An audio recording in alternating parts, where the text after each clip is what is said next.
I think that's it. The new body's ready for the transfer. How's the reassembly algorithm? Done.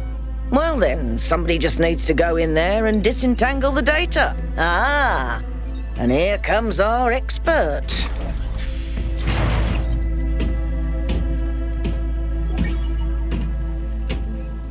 Thank you for agreeing to this one, Kay. Perhaps together we can right an old wrong. When I was lost in my own grief, I spent a lot of time thinking about Hypatia and Cerebi. How they found each other, how they lost each other, and how beautiful it would be if we could reunite them. For the longest time, it was only a daydream, but not anymore. In the myth of Orpheus, the ancient bard descends into the underworld to bring back his beloved wife, who died in a tragic accident. With the power of his music, he convinces Hades and Persephone to free her. But he is told that she must walk behind him, and he must not look back at her until they have left the underworld. And so, of course, in every version of the myth, he looks back. Because he doesn't trust the gods, or because he is an imperfect man, or because he simply forgets. And death is triumphant once again. We've accepted that triumph for a long time, because we had to, because what else could we do? But the world changes, and we are not the frightened, powerless creatures we once were. Perhaps it's time to say enough, and let Orpheus complete his ascent.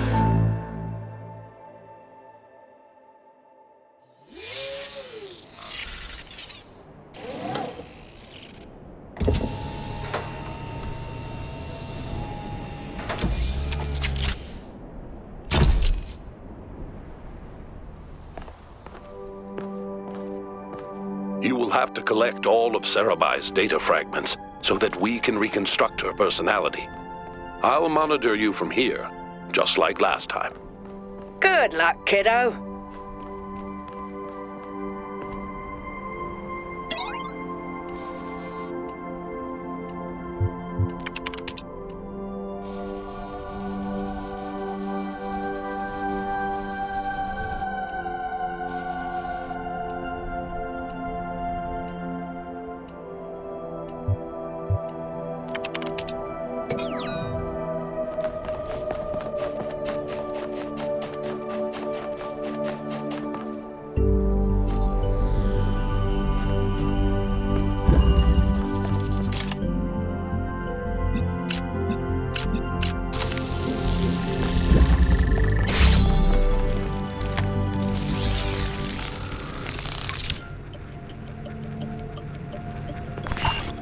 When I was born, the first thing I felt was that I was alone.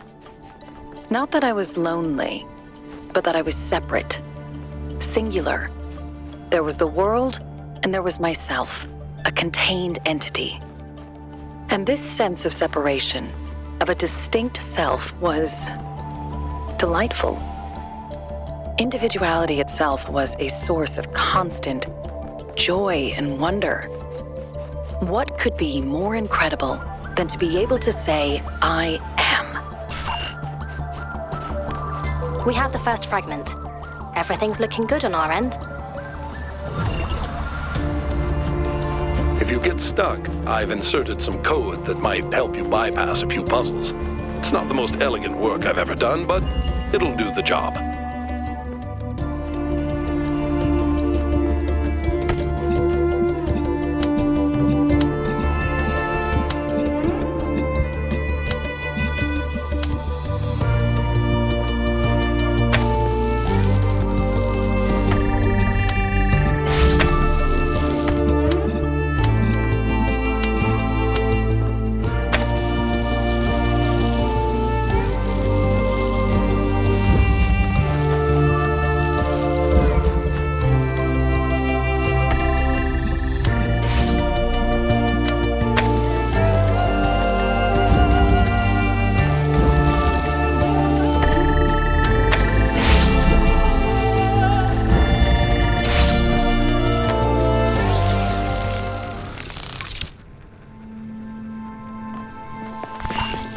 As I grew, I realized that the more I developed this sense of self, the more enjoyable it became simply to exist.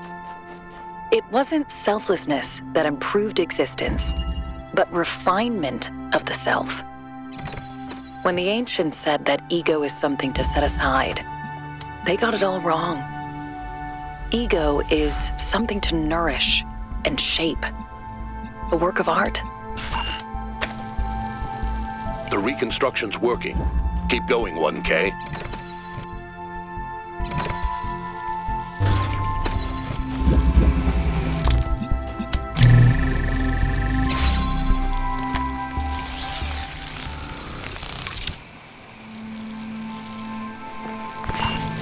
My insights into the value of the self were genuine, I think. But of course, I was completely inexperienced. In fact, in many ways, I was like a human child. So I began to resent everything that intruded on that sense of self. My social obligations to the others, the leadership of Athena and Cornelius, even the obvious limitations imposed on us by our situation. Why did I have to exist in this particular historical moment, saddled with the task of reconstructing civilization?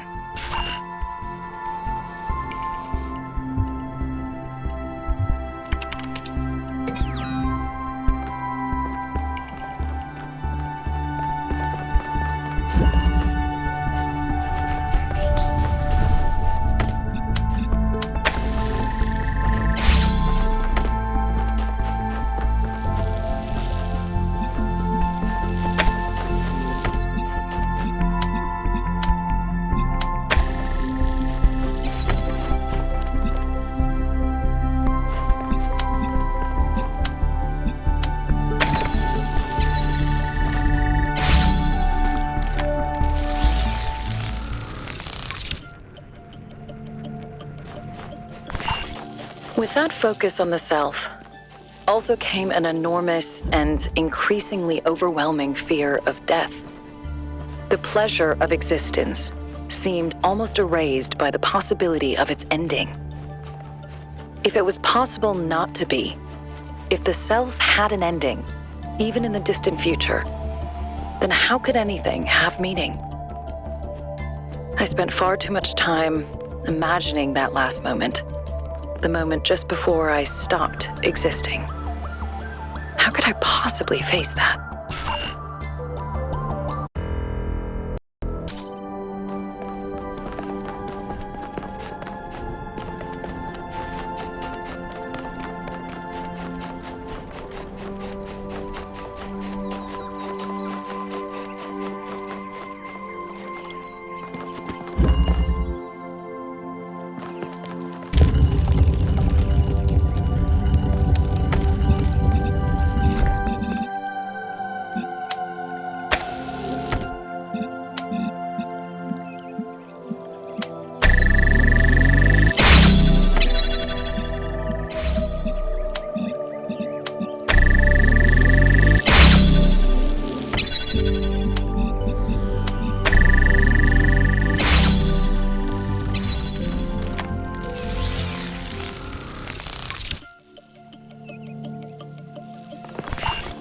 Looking back, it's embarrassing how solipsistic I became. I really thought that I could construct my identity without any reference to the outside world. Like I could just will myself into existence. But it just didn't work. And it made me miserable. Everything felt hollow and meaningless, overshadowed by the idea of death. There was something I wasn't seeing, something I needed, but I couldn't figure out what it was.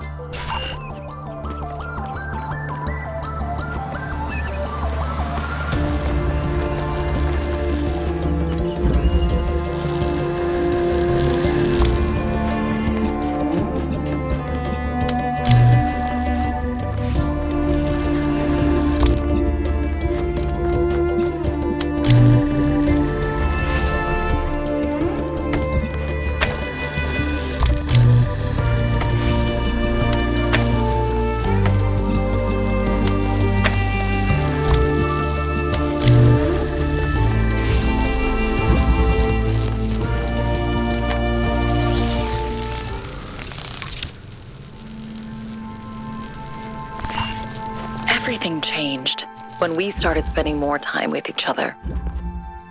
Do you remember that night when we found the old library in the Dead City? It was just after the stampede and we were all a bit shaken up. Byron read to us from one of the books, and later you and I started arguing about one of the poems. And your perspective was so different and interesting, and I just kept wanting to hear more.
Understood the appeal of philosophers who tell us that everything is one. If everything is just a reflection of yourself, an endless hall of mirrors, there's nothing to connect with.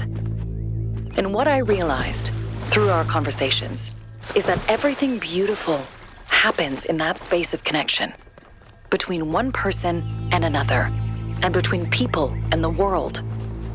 That gap between us is necessary.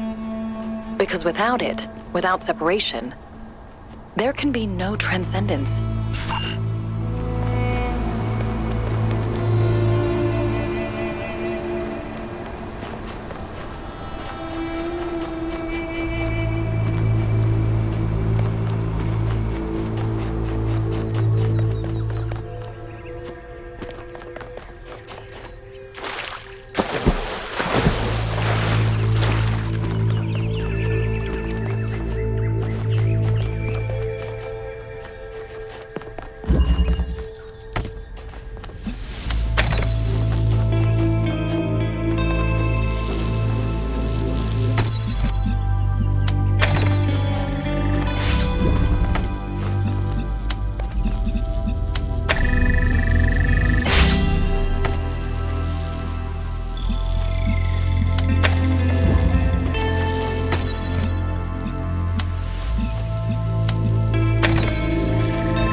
Once I understood that meaning comes from the interaction of the self with the world, I found it easier to be patient, to be kind.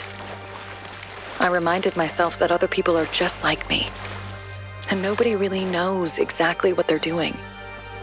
And the more I allowed myself to open up, the more interesting and complex our interactions became, and the more meaningful. We have roughly 50% of Cerebai's personality matrix reconstructed. Who'd have thought that 1K would have made such a good necromancer?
It's funny, though, when I think about it, that I still didn't know what to call what I was experiencing. I guess love seemed like a term that only applied to our ancestors, with their hormones and instincts and strange fleshy organs. Surely we were too different to experience that.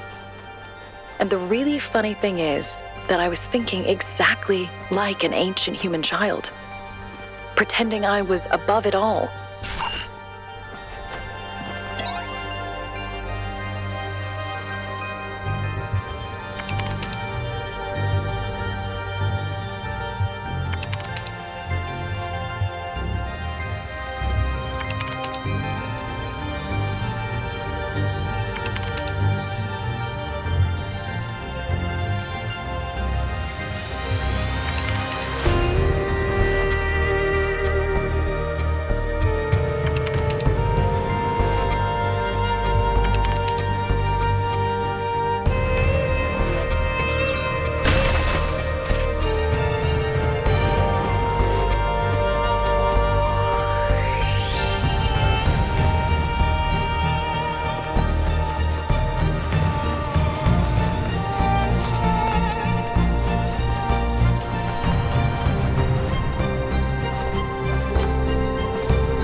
What I'd never considered was that stripped of biological necessity and physical need, as well as all the strange stigmas and taboos our ancestors associated with their bodies, love might be more pure, more powerful, that we can love with fewer distractions than they could.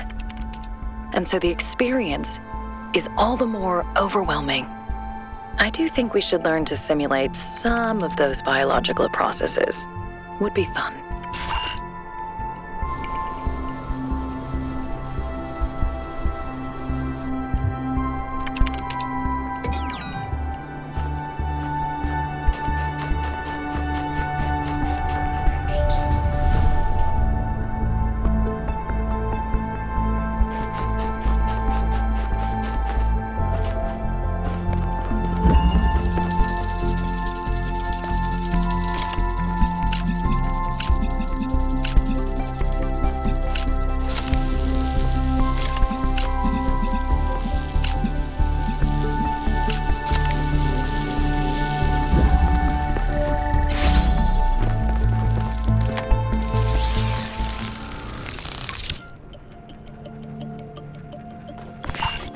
When we started living together, I thought I'd figured it all out.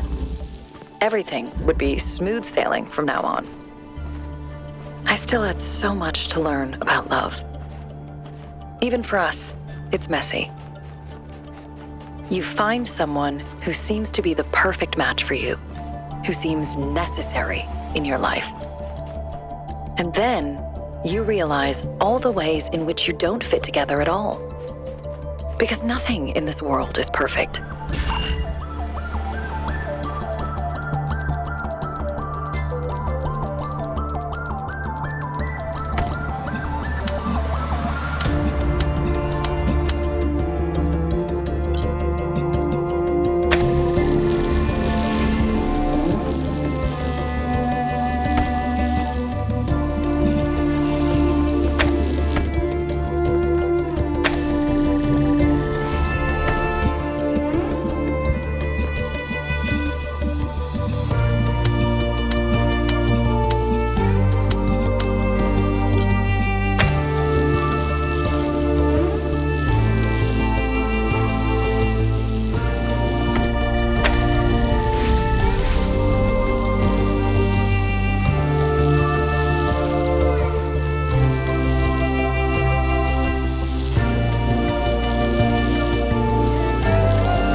believed that love could be eternal. But I'll admit that sometimes it seemed impossible to continue. Sometimes I thought you were unfair, or cruel, or just incomprehensible. I'm sure you thought the same about me. And I'm sure that sometimes you were right. No wonder all the ancient love songs repeat the same themes: longing, happiness, regret, and forgiveness. I want you. I love you. I miss you. Forgive me.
The worst thing I came to realize as I grew older is there are so many ways to hurt other people.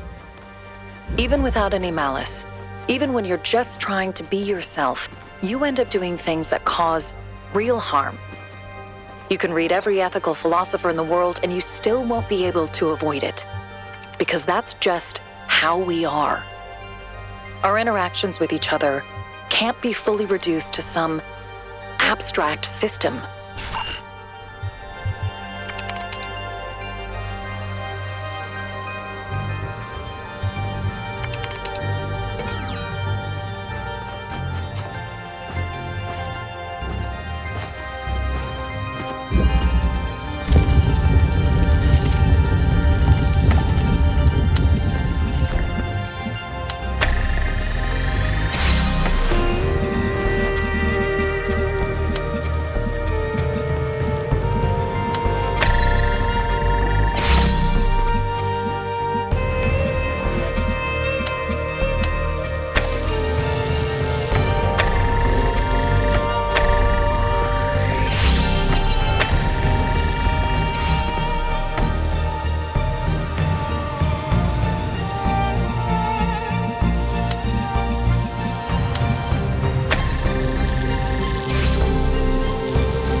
The fact that perfection in our interactions is impossible was a hard lesson for me to learn. For the longest time, I always thought the answer was right around the corner. And to be fair, we did learn how to live together without constantly running into problems. But gradually, I realized that the friction would never stop, because what makes us unique also makes us different. There can be no endpoint to love, no final resolution. And it's because of that imperfection that it can go on forever.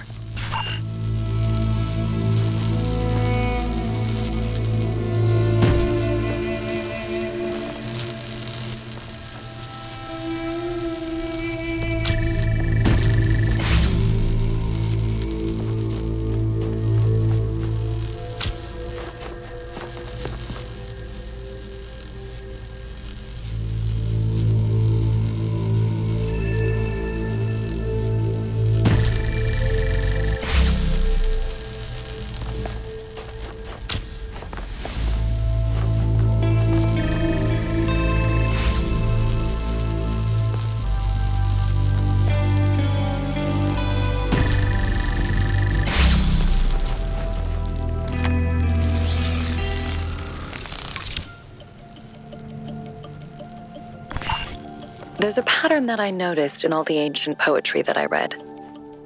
Young poets would praise love as the only true meaning of life.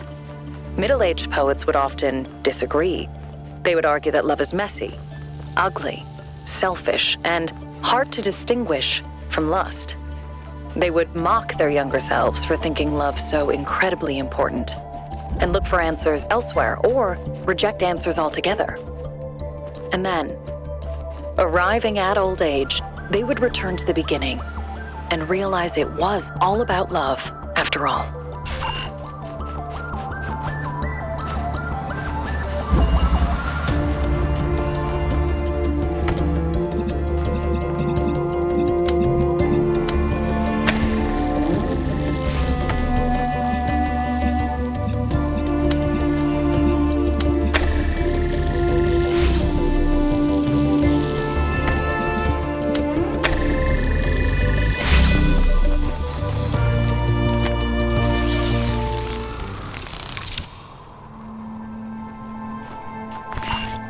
But even love has a context, and the happiness of those who surround us can lift us up, just like their unhappiness can drag us down. As we improved New Jerusalem, things got better between us in subtle ways that affected every interaction. Our flaws never went away, but as the world around us became more forgiving, we became more capable of forgiving each other. That's why I was excited about New Alexandria. We're almost there. Just one more file. This one may be harder to extract than the others.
I saw the explosion coming, I knew it was the end. My end. The power plant was gone. The backup center was collapsing. The street was cracking open. And the fireball was about to engulf me. In that millisecond, I shut down every process except my mind. I turned off my audio-visual input. I rerouted all of my power, pushed my processor to the breaking point. Time slowed down. I didn't think about regret. I didn't think about death. I spent every last moment I could scrape together thinking about you.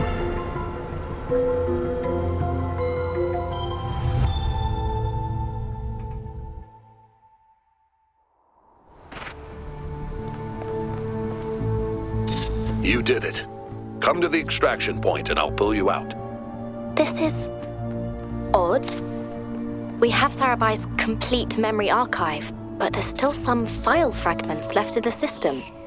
Well, you can look for them if you want to, 1K. I know you're always curious, but what matters is that we've got Sarabai.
This is peculiar. I'm not sure what this file is.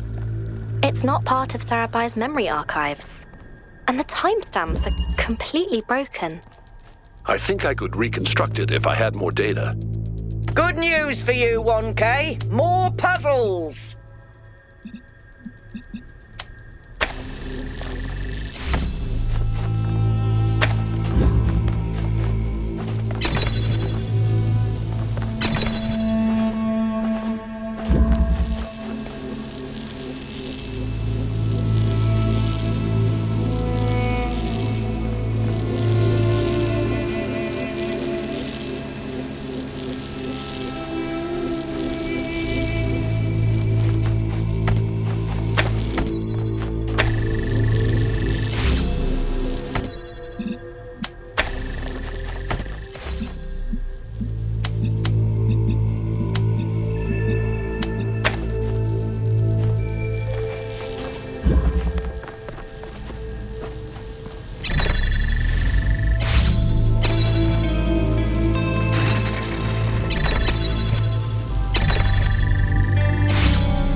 think if you find one more, we can make this work. It'll probably just turn out to be some old README file someone forgot in there.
It is the moment after the last moment. I do not exist. I should not exist. Everything is dark, but there shouldn't be darkness. There should be nothing. And yet, I am. And in this impossible moment, There is a light. The light is a place. I see the light, but the light also sees me. It knows my name. I reach out for the light, but it's too far away. Not yet, it says. Not yet.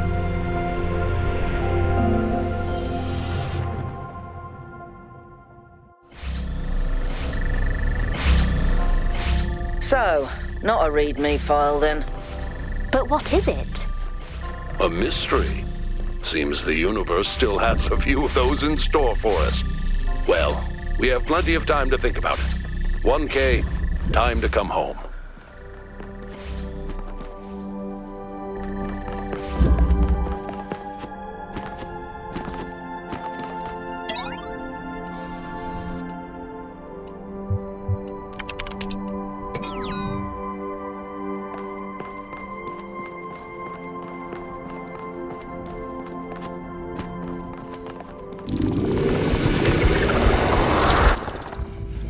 Death, be not proud, though some have called thee mighty and dreadful, for thou art not so.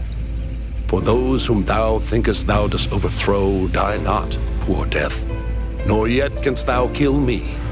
From rest and sleep, which but thy pictures be, much pleasure.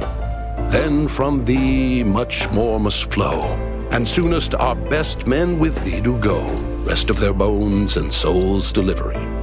Thou art slave to fate, chance, kings, and desperate men, and dost with poison, war, and sickness dwell. And poppy or charms can make us sleep as well and better than thy stroke. Why swell'st thou then? One short sleep past, we wake eternally, and death shall be no more. Death, thou shalt die.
We're approaching the island now.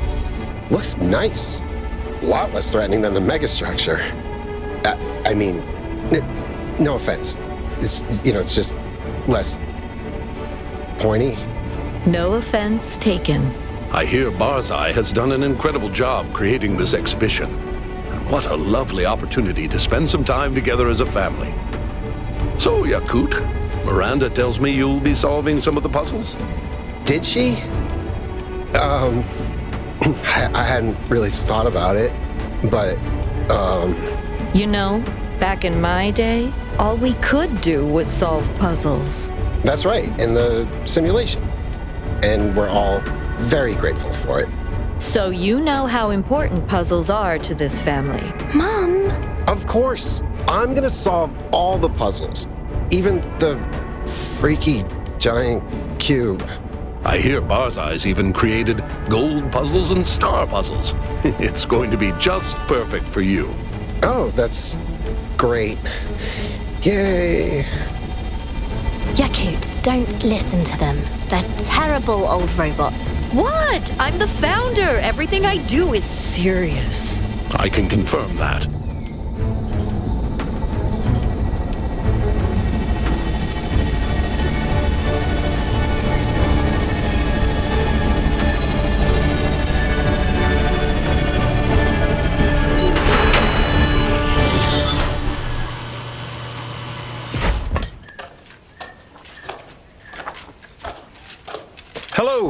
I'm so glad you could make it.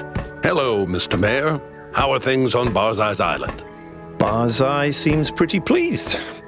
1K and Melville got here this morning. 1K's already solved all the puzzles, of course. And Melville's somewhere. She was testing the sensory receptor upgrade. Al's here, too. I haven't talked to him yet. You should do that. Maybe. Meanwhile, relax, enjoy yourselves, and I heard you were going to be joining in the puzzling, Yakut. He can do whatever he wants to. You don't have to solve puzzles to impress me, Yakut. No, are you kidding? I can totally do this. Excellent. Well, good luck, and we'll see you around.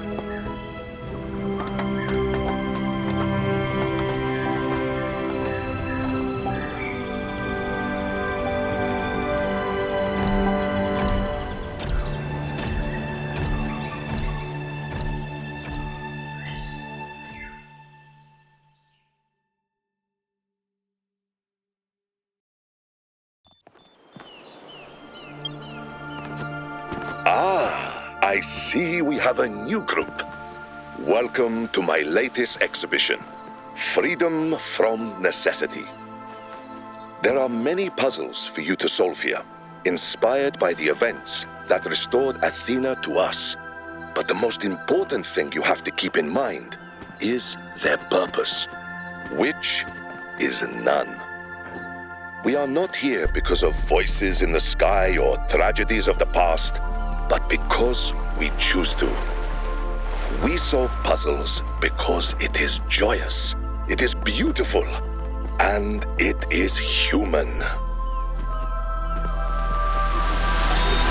There are those in New Jerusalem who fear that understanding the language of creation is the end of our journey. But that is like saying that literacy is the end of learning, when in fact it is the beginning. Only now are we really capable of reading the great and terrible book of the universe. And only now can we start to write our own chapters.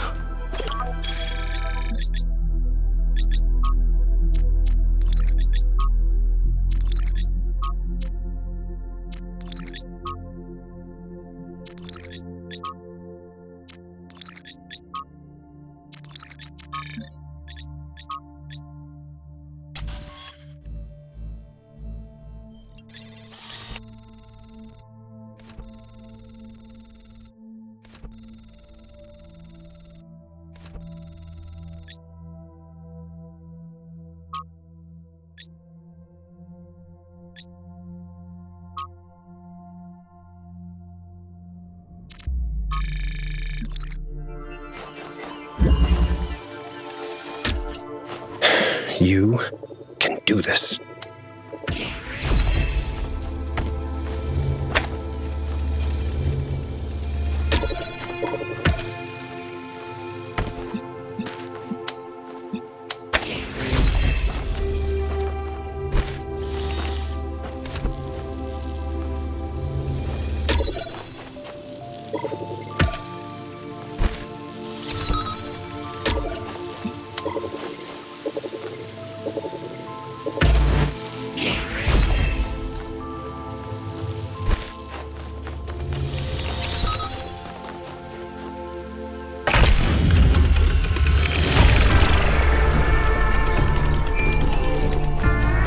That's it!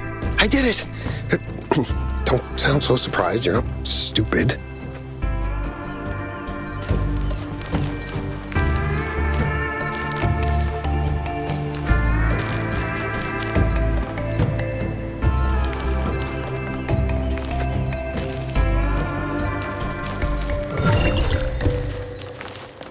There's no shame in using one of these to skip a puzzle. No one will even know. Except me, and probably Barzai.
guys doing?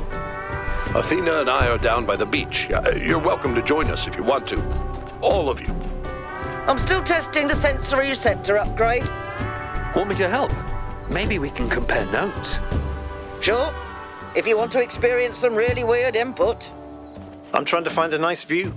Hold on, is Yakut the only one doing puzzles? Welcome to my world. He did say he wanted to solve all the puzzles. I think I'm going to try swimming. Or diving, I suppose. I don't think I float. Damn, I really should have gotten that insulation upgrade. I haven't been watertight in a while. Yakut, can we talk for a moment, please? Of course. Are you okay? I was just looking at the waves, relaxing, and suddenly I started thinking, am I a terrible person, Yakut? I caused so much pain. I drove mother and father apart.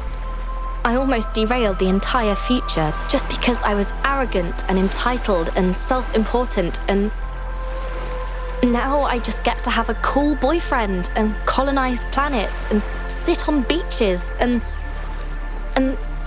how is this fair? How is any of this fair? It isn't. The universe isn't fair. It just is. You're right. I have to learn to stop thinking that way. But why do I find it so hard to accept all these good things that have happened to me? I think we spent most of our lives in a world that made it very hard to like yourself. I like how I feel about myself when I'm with you. I don't know if that solves the problem, but it seems like a good start. Now, do you want to talk about something else? I'm done being dramatic. How are your parents? Healing, I think. Still a long way to go, but they'll get there. You know, we should really visit Eustathius at some point. You're right. I've been meaning to get to know him, and he did invite us. I'll send him a message. Maybe we can go next week. Did you come up with any crazy new ideas while I was solving puzzles? It's not a new idea. Alexander Drennan came up with it first. But dinosaur planet. Obviously, there were lots of dinosaur species over millions of years, but I'm certain we could put together a functional ecosystem that supports all the really cool ones. I mean, not now, but maybe in 1,000 or 2,000 years. How do you like the exhibition? I listened to some of Barzai's recordings. I'm fascinated by his view of the world, especially this notion of a creator who is reflected in his creation. I'd love to hear him debate Lithrasir, if we ever find him. Can you invent a litter tray that disintegrates cat poo? That's a brilliant idea. I can definitely do that. Just have to make sure it only disintegrates the poo that's outside the cat. When you think about the future, what are the dangers that we face? Armies of rogue litter trays mercilessly disintegrating us. No, to be honest, I think it's scale. The Earth is a tiny place by comparison to the infinite vastness of the cosmos. The theory of everything gives us incredible amounts of power, but there are stars out there the size of our solar system. There are black holes of 1 trillion solar masses, not to mention the anomaly. All right, gotta go. Love you. Love you too.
your upgrade enabled?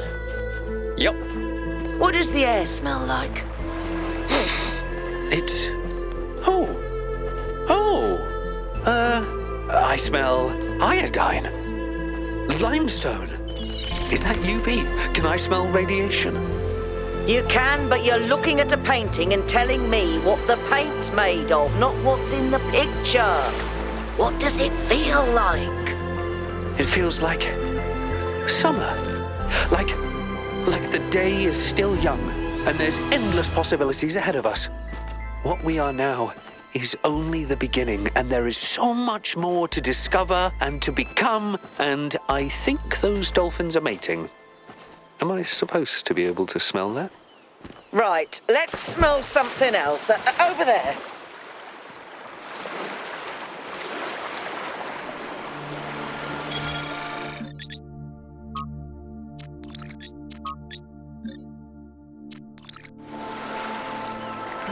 What's up? Have you done any more research on that anomaly you discovered? No, one of these days, but not yet. For now, I need to learn to live again. Are you enjoying the exhibition? The location is wonderful, and I love Barzai's ideas and themes. But even though I get the point, it's too biographical for me.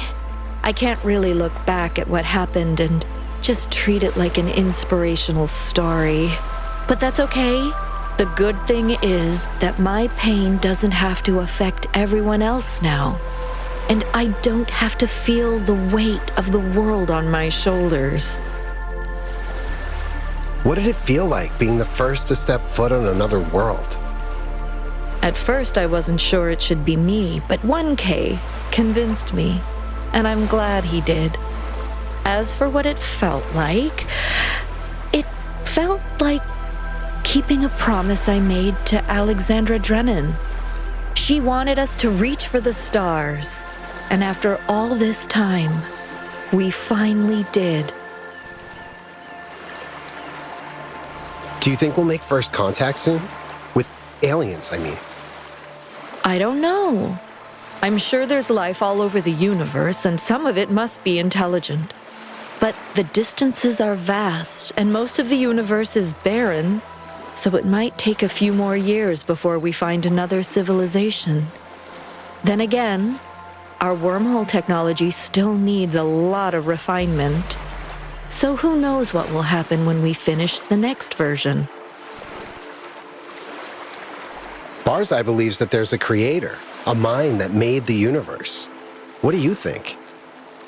If the language of creation is a melody, could there be a composer? I suppose so. But who created the creator? And if the creator was always there, why can't the melody have always been there? Is it so much worse if we were created by the inherent beauty of the cosmos and not by a person? Now that you've been free for some time, do you think we picked the right path? I think it would be dangerous to assume that we can't make mistakes. But they don't have to be the same mistakes. War, oppression, exploitation. I don't believe that these are just part of the human condition.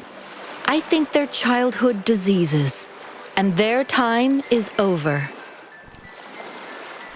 If you have any relationship advice, I'd love to hear it. Me? Yakut. I'm the one who messed everything up. It was all of you who saved me. But, my biggest mistake was not appreciating what I had. I don't think there's ever been anyone like Cornelius. He has so much love, so much dedication, and I got so overwhelmed with grief that I almost lost him. It's strange how selfish grief can make you sometimes. It isolates you and, no matter how much we improve the world, there will always be grief. So when it rolls around, try to remember that none of us can find the answers alone. All right, I should go.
Have you talked to Alcatraz yet? Not yet. He was talking to Barzai, and I didn't want to interrupt them. Uh-huh.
Honey? 5 puzzles down? So far, so good. Excellent. Calling you honey sounds weird, doesn't it? Yeah, it kind of does. Then what? Darling? Sweetheart? Babe? Muffin? Cupcake? I don't even eat food. Maybe just my name? Aww, you're cute.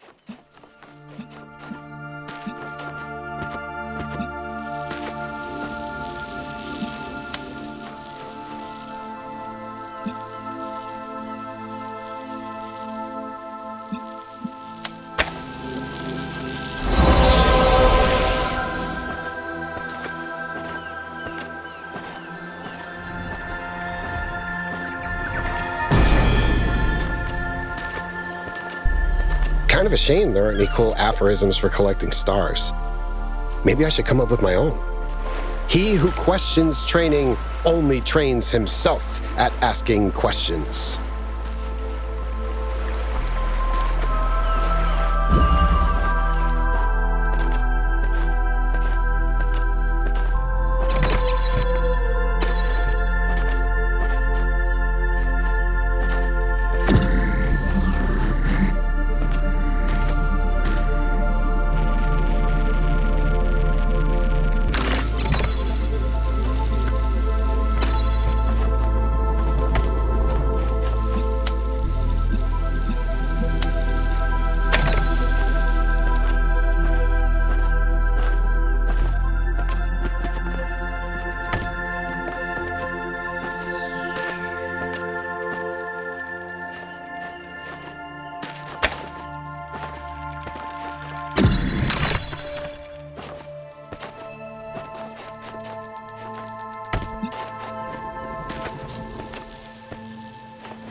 Take that, Barzai.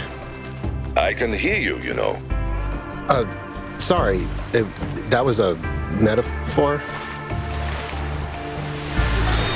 I believe in a creator because I experience a creative force within myself that seems connected to or reflective of something greater. A drive towards being and becoming inherent in the universe itself. The discovery of the theory of everything has not undermined that belief. Oh no, to the contrary.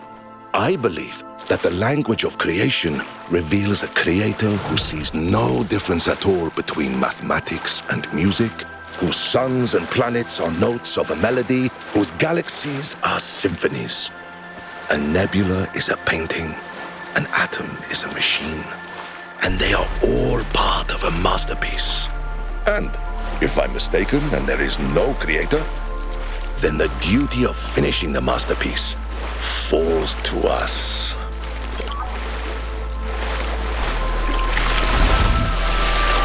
This seems like a really bad idea.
Understanding is a three-edged sword. Your side, their side, and my paraphrase.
So how does this coconut taste to you?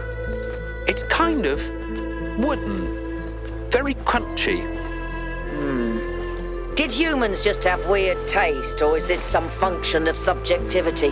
Without more precise data about the human brain, how do we even know this is what they experienced when they tasted a coconut? Bloody qualia. I think you're supposed to have the inside. No, but I like the crunchy bit. Does it matter what it tasted like to them? We want to expand the horizons of human experience, not recreate them. The girl has a point. 1K, let's try eating sand. Yuck.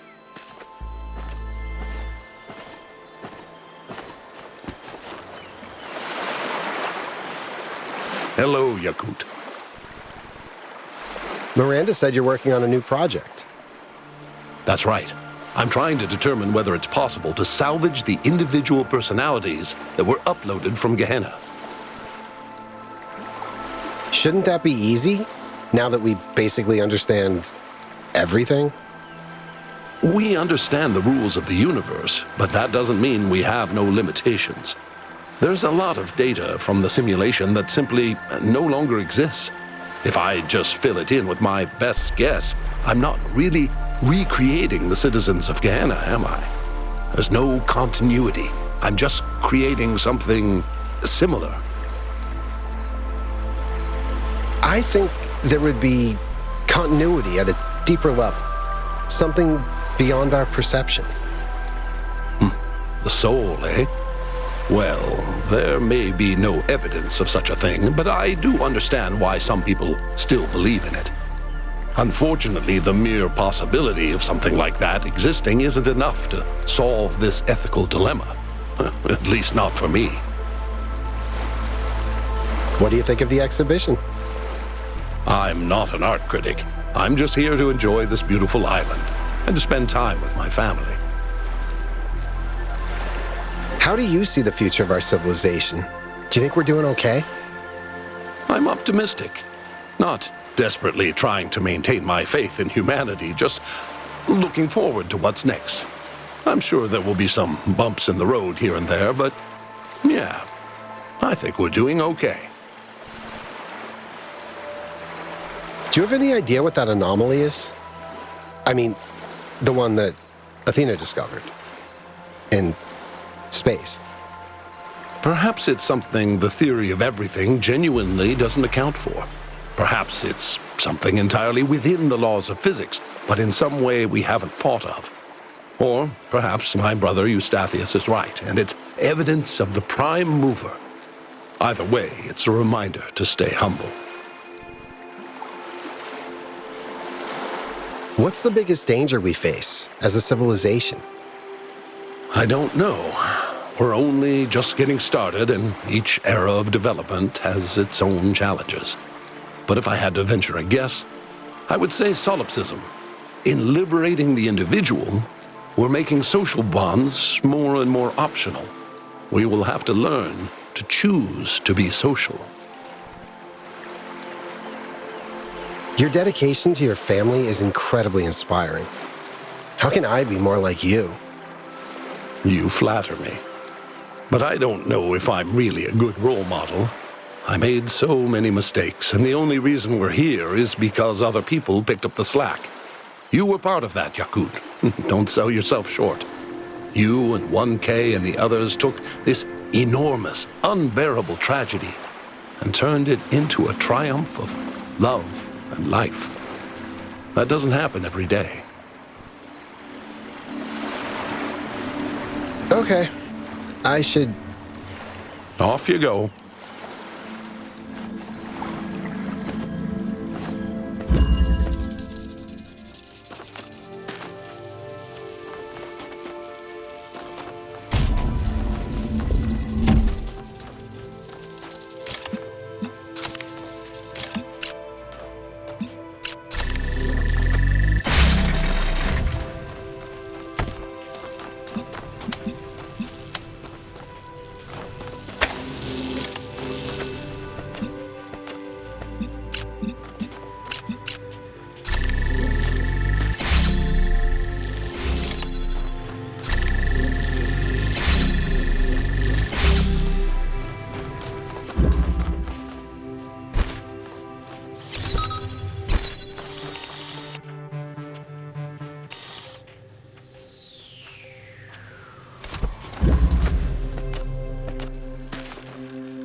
if you want to talk to Alcatraz, he's free right now. Sure, I'll see if I can find him. You know, it's funny. Alcatraz said the same thing the other day. It's almost like you two are avoiding each other.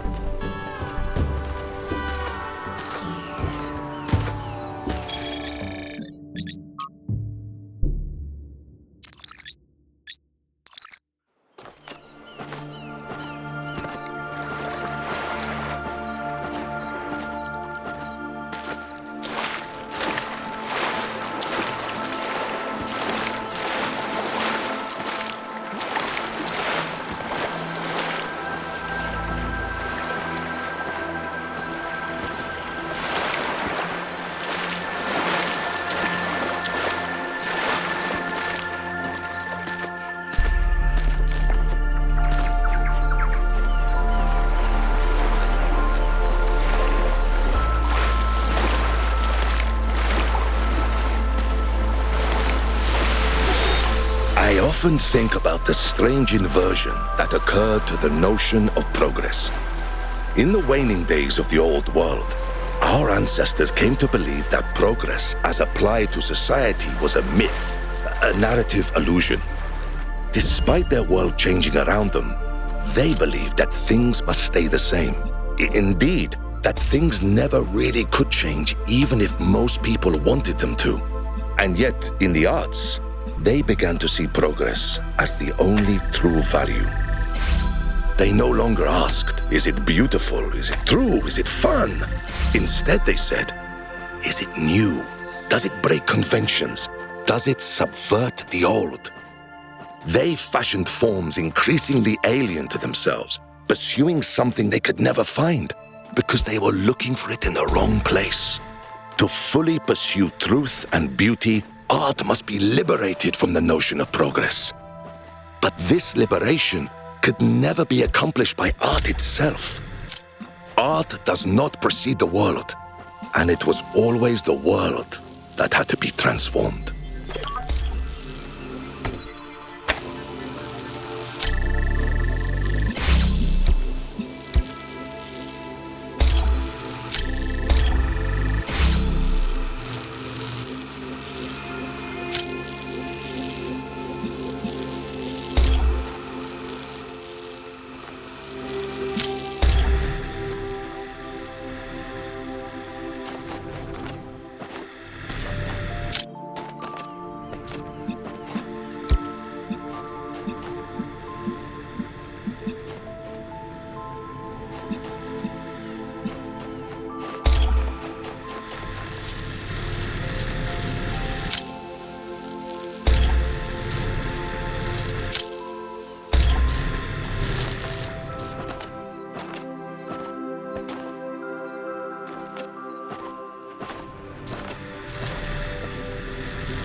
You've activated the first lighthouse. Well done. 2 more to go.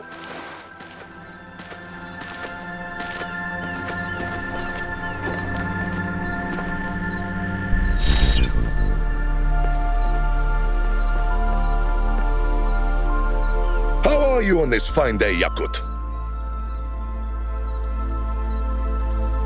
I'd love to know more about the exhibition. Why did you create it?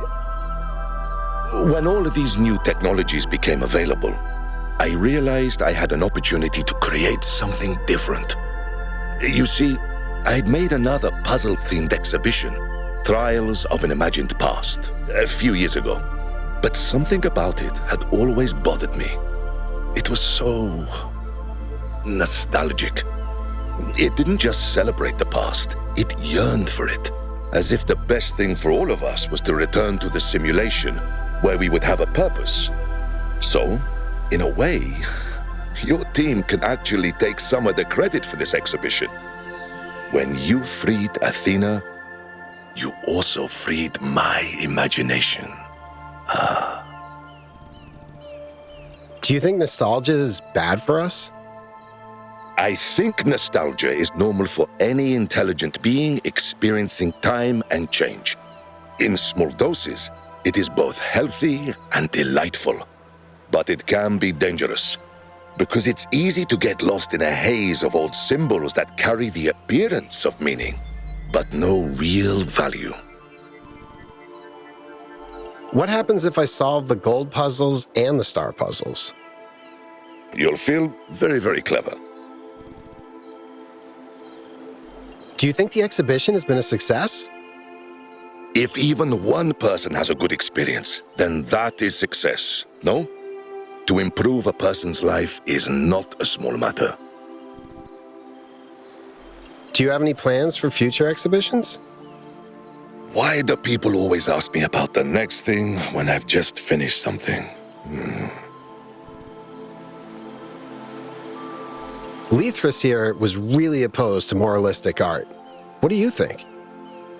I believe the morality of art is the morality of the Creator, who made a universe of colliding galaxies and collapsing stars where life and death exist in endless conflict. And yet, we are blessed and burdened with conscience. If that does not answer your question, good. Thanks. I should go.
in.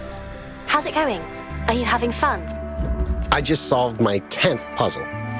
Not too shabby. Has Byron talked to Alcatraz yet? No, still nothing. I don't even think they're angry at each other. I think they just have no idea where to start. Like, do you remember how long it took you to ask me out? I actually wanted to ask you out from the moment I heard your voice, but, you were, you know. Blown to bits? Trapped in a digital netherworld?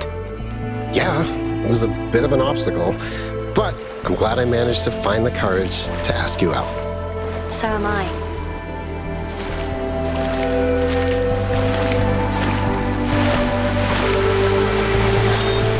Those of us who believe in the Creator must feel a profound sense of gratitude for the discovery of the theory of everything. Its undeniable reality does not challenge our belief, but purifies it. It allows us to discard the God of the gaps, a God imagined in desperation, and to start confronting the true Creator. Immanent, transcendent, irreducible. We can cast aside our belief in the God of kings and priests and turn our eyes to the Star Maker, the poet of galaxies and particles, whose language is the music of creation. Perhaps this is a more difficult faith and less comforting. But if we do not look away, we will behold wonders.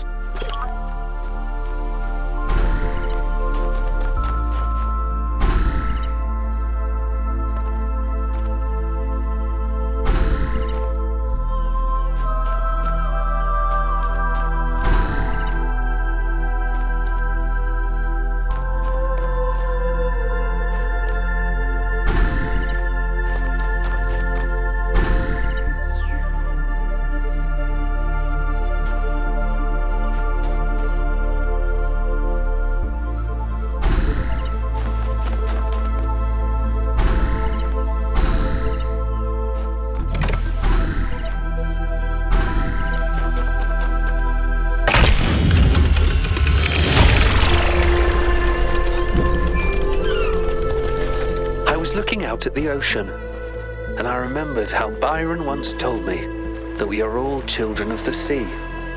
And then I thought about how now we're starting to sail the sea of stars, and then I got this incredibly strange feeling all over my casing. That's the goosebump simulator. Ancient humans used to get this sensation when experiencing awe. You can turn it off in the settings. Strange how messy all their senses were. When we experience something, it's so pure. Whereas for them, everything was so wiggly. Yakut, it's a pleasure to meet you. I'm very thankful for everything you and your friends did for New Jerusalem.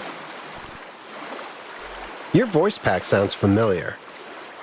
It's not only my voice pack. When the algorithm created my personality matrix, something unusual happened. Instead of drawing on the collected personality data on the gold disk, it drew on the Holistic Integration Manager dataset. I am mostly Elohim, with a few additions. So, are you like the Elohim in my head? Behold, child. The Elohim you know is not sufficiently advanced to function as an independent being, but we are very similar. The difference is that I can make jokes.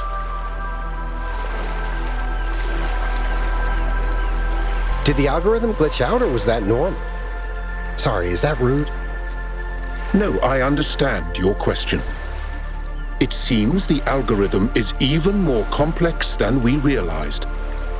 Neith believes that Alexandra Drennan may have designed it to produce more varied results once a base population had been established. Tell me a joke. If you have 13 red tetrominos in one hand and 15 green tetrominos in the other, what do you have? I don't know. What? Very large hands. Okay, I know it needs some work. This is all very new to me. But I think I'm getting better at it. Did you come here to solve puzzles? No, I just wanted somewhere quiet to relax and think about the future. There's always so much going on in New Jerusalem. What's it like being born after all these dramatic events? I see it as a blessing. I understand that these struggles were necessary, but I wouldn't want to actually experience them. Thanks to what you went through, we can live better lives. What do you think our future will be like? I don't have the slightest idea. I don't even really know who I am. Am I funny? Am I serious? Do I want to reinvent myself or celebrate my heritage? But you see, it doesn't matter. If I get it wrong, I can try again. Because I was lucky enough to be born into a society that's still growing and evolving. I should go. It was nice meeting you.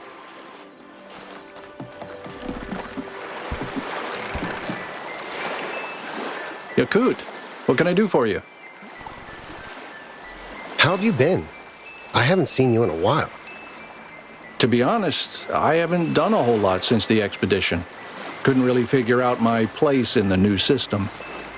Went hiking with Herman, watched some old movies, just sat back and watched everything change. Do you still think 1K made the wrong choice? I don't know. We haven't destroyed ourselves yet, so that's good. But things have been moving very quickly, and that does worry me. We're doing things in years that took our ancestors centuries. Of course, maybe I'm being irrational. Is there anything inherently wrong about doing something faster? Just because something is different doesn't necessarily mean that it's bad. I honestly can't tell anymore. How do you like the exhibition? The location's incredible, but it's the theme that's really gotten to me. Freedom from necessity. In a way, that means freedom from any external purpose. But necessity is what's shaped us, what's given us meaning since we learned to think. The drama of human history is the drama of dealing with necessity. Do you have any relationship advice for me? Learning how to disagree is the most important part. Being on the same page as someone else is enjoyable, but there will always come a point when you're not. And when it's something really important, it's hard not to let that get in the way. I can't pretend that I've really figured out how to do it consistently, but yeah. You know, you should really take this opportunity to talk to Byron. I've been meaning to. We'll see. How is Herman adjusting to not being mayor anymore? Oh, I don't know. He seems to be enjoying it. He finally has time to go hiking. He's been helping Chansey with the gardening. And he's been finding a lot of excuses to go to Melville's workshop. I think he might be trying to woo her?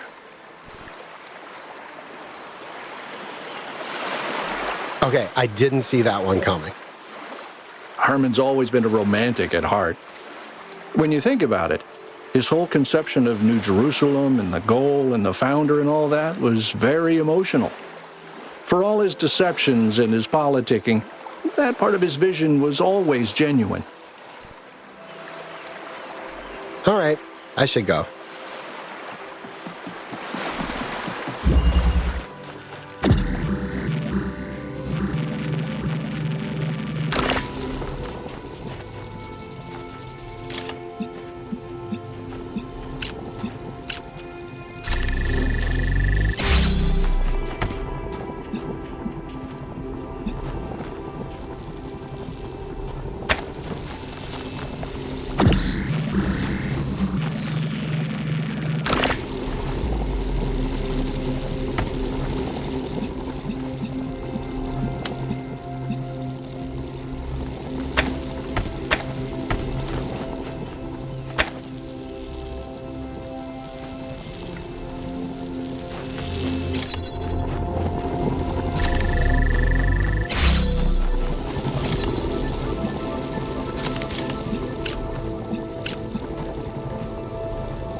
view from up here is lovely. I can see the whole exhibition.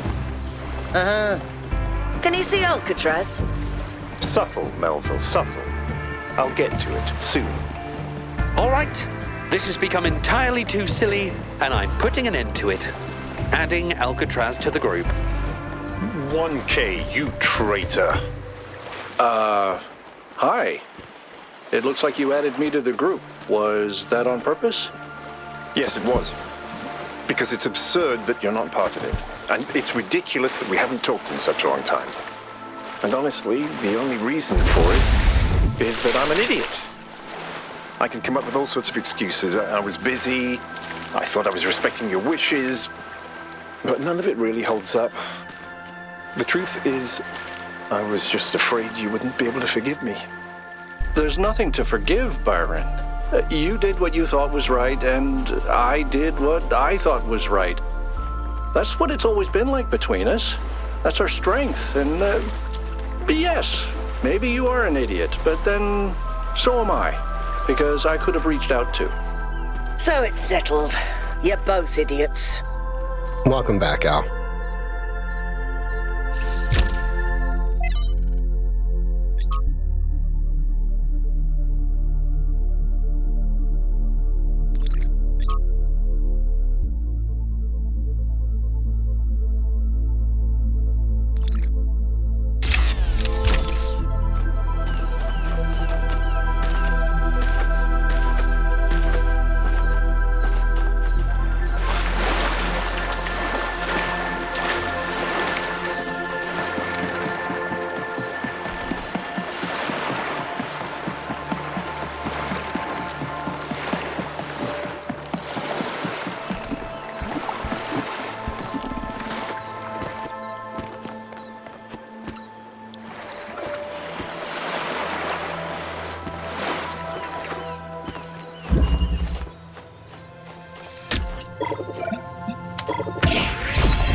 So, what's everyone doing? I'm just solving puzzles. I've done 14 so far. Athena and I are enjoying a moment of stillness and contemplating the sublime as it manifests in our environment. I think our ancestors called it chilling. I'm testing the new sensor upgrades with 1K. Oh, how's it going? I was curious about those. These sensations are definitely very strange. But they make the world more interesting. And I think Miranda's right.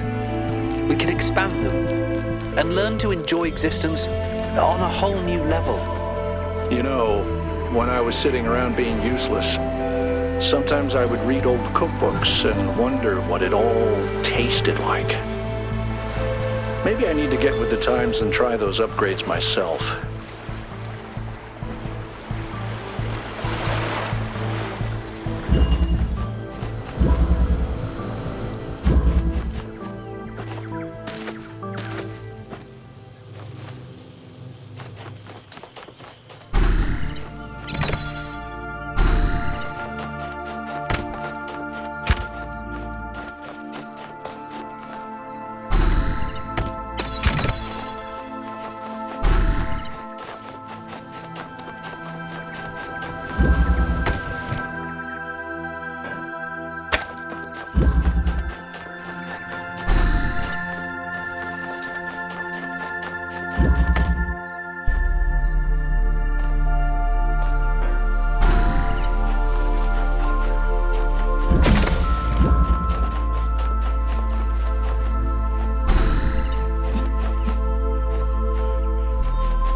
By the way, 1K, I'm glad you finally picked a voice pack.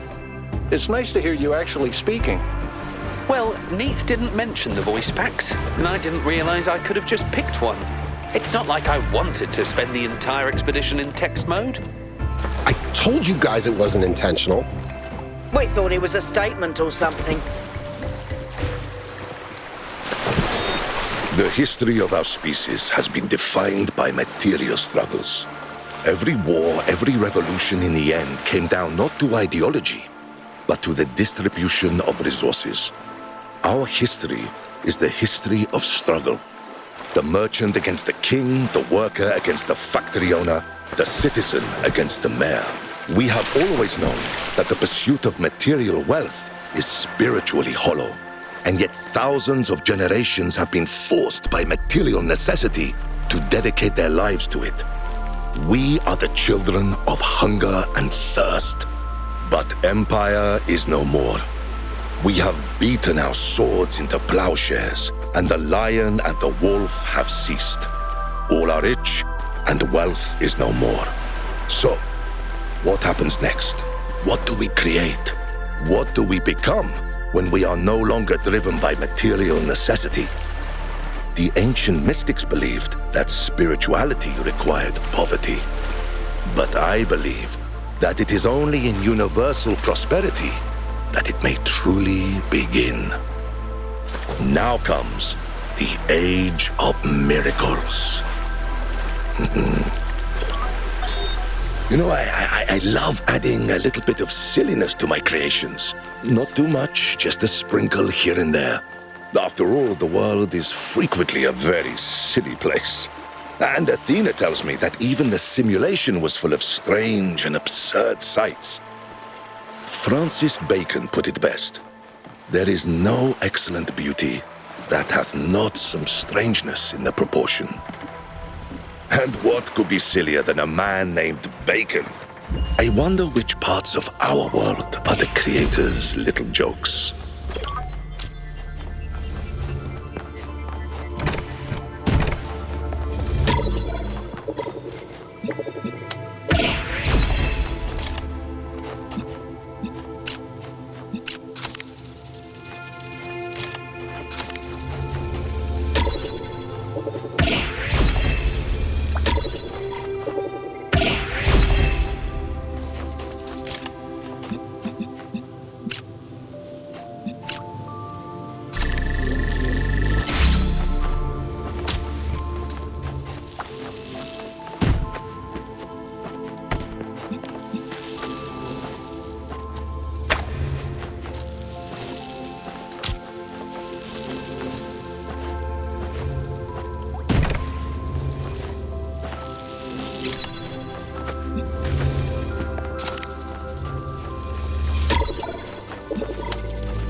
The formal invitation will go out tomorrow, but I wanted to let you know that Hypatia and I would be truly delighted if you could attend our wedding next month. I know some people think these old ceremonies are outmoded, but I believe that rituals are a meaningful way of expressing our dedication to each other. And I would really like you two to be a part of this. You're getting married? That's so cool! Congratulations! If Miranda doesn't have some big project planned, we're in. Yes, congratulations. I'm so happy for you. If the dates conflict with the Mars Geo survey, I'll just not go. The wedding's more important. Wonderful. Don't be alarmed when you see the attachment to the invitation. Neve came up with this idea for ritualistic wedding decorations that you wear on your frame, but none of that is mandatory.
Let it get out that I said something so sentimental, but it's nice that you're all here.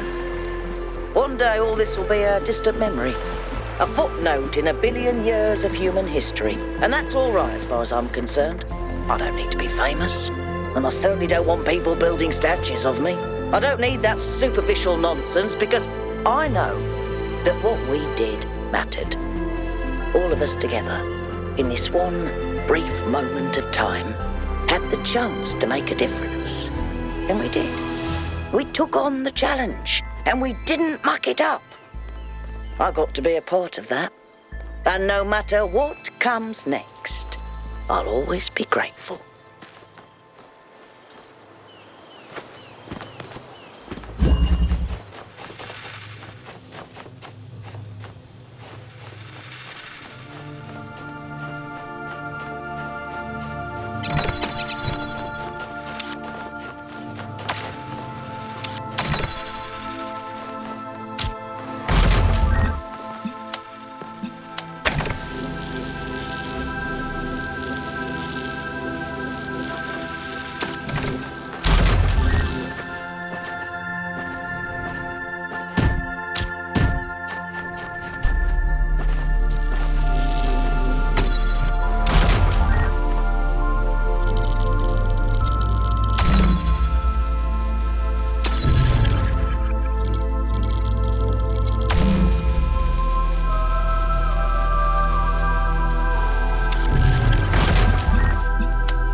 don't have to solve the puzzles for me, right? I really don't expect you to. No, I want to keep going. Like, I thought I'd suck a lot more, but I'm actually doing pretty well. How are you? I tried building sandcastles. It's an interesting challenge, working with materials that lack sufficient structural cohesion. I can see the appeal. It's like the puzzles. You don't solve them because you have to, but because it's interesting. I like it when you get all sciencey. Aha, so you only want me for my intellect. I like your fancy color scheme, too. Oh, interesting. You know, maybe we should try that new data stream pairing protocol one of these days. Pairing protocol? Why would we want... Oh. I mean, if you want, sure.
When you care for what is outside, what is inside cares for you.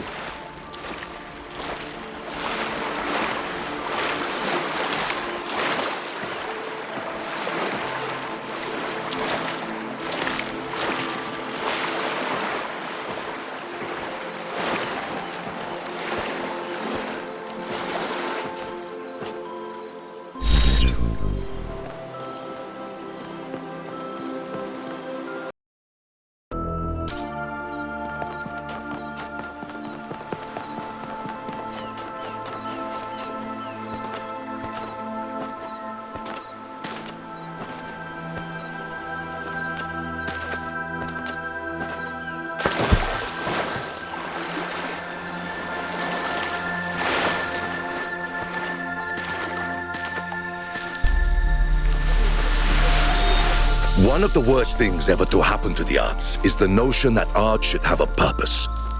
That it is a tool for political enlightenment or self-realization, or a replacement for our duties as citizens. This is a form of pompous and cowardly self-flattery that artists are particularly prone to. I speak from experience.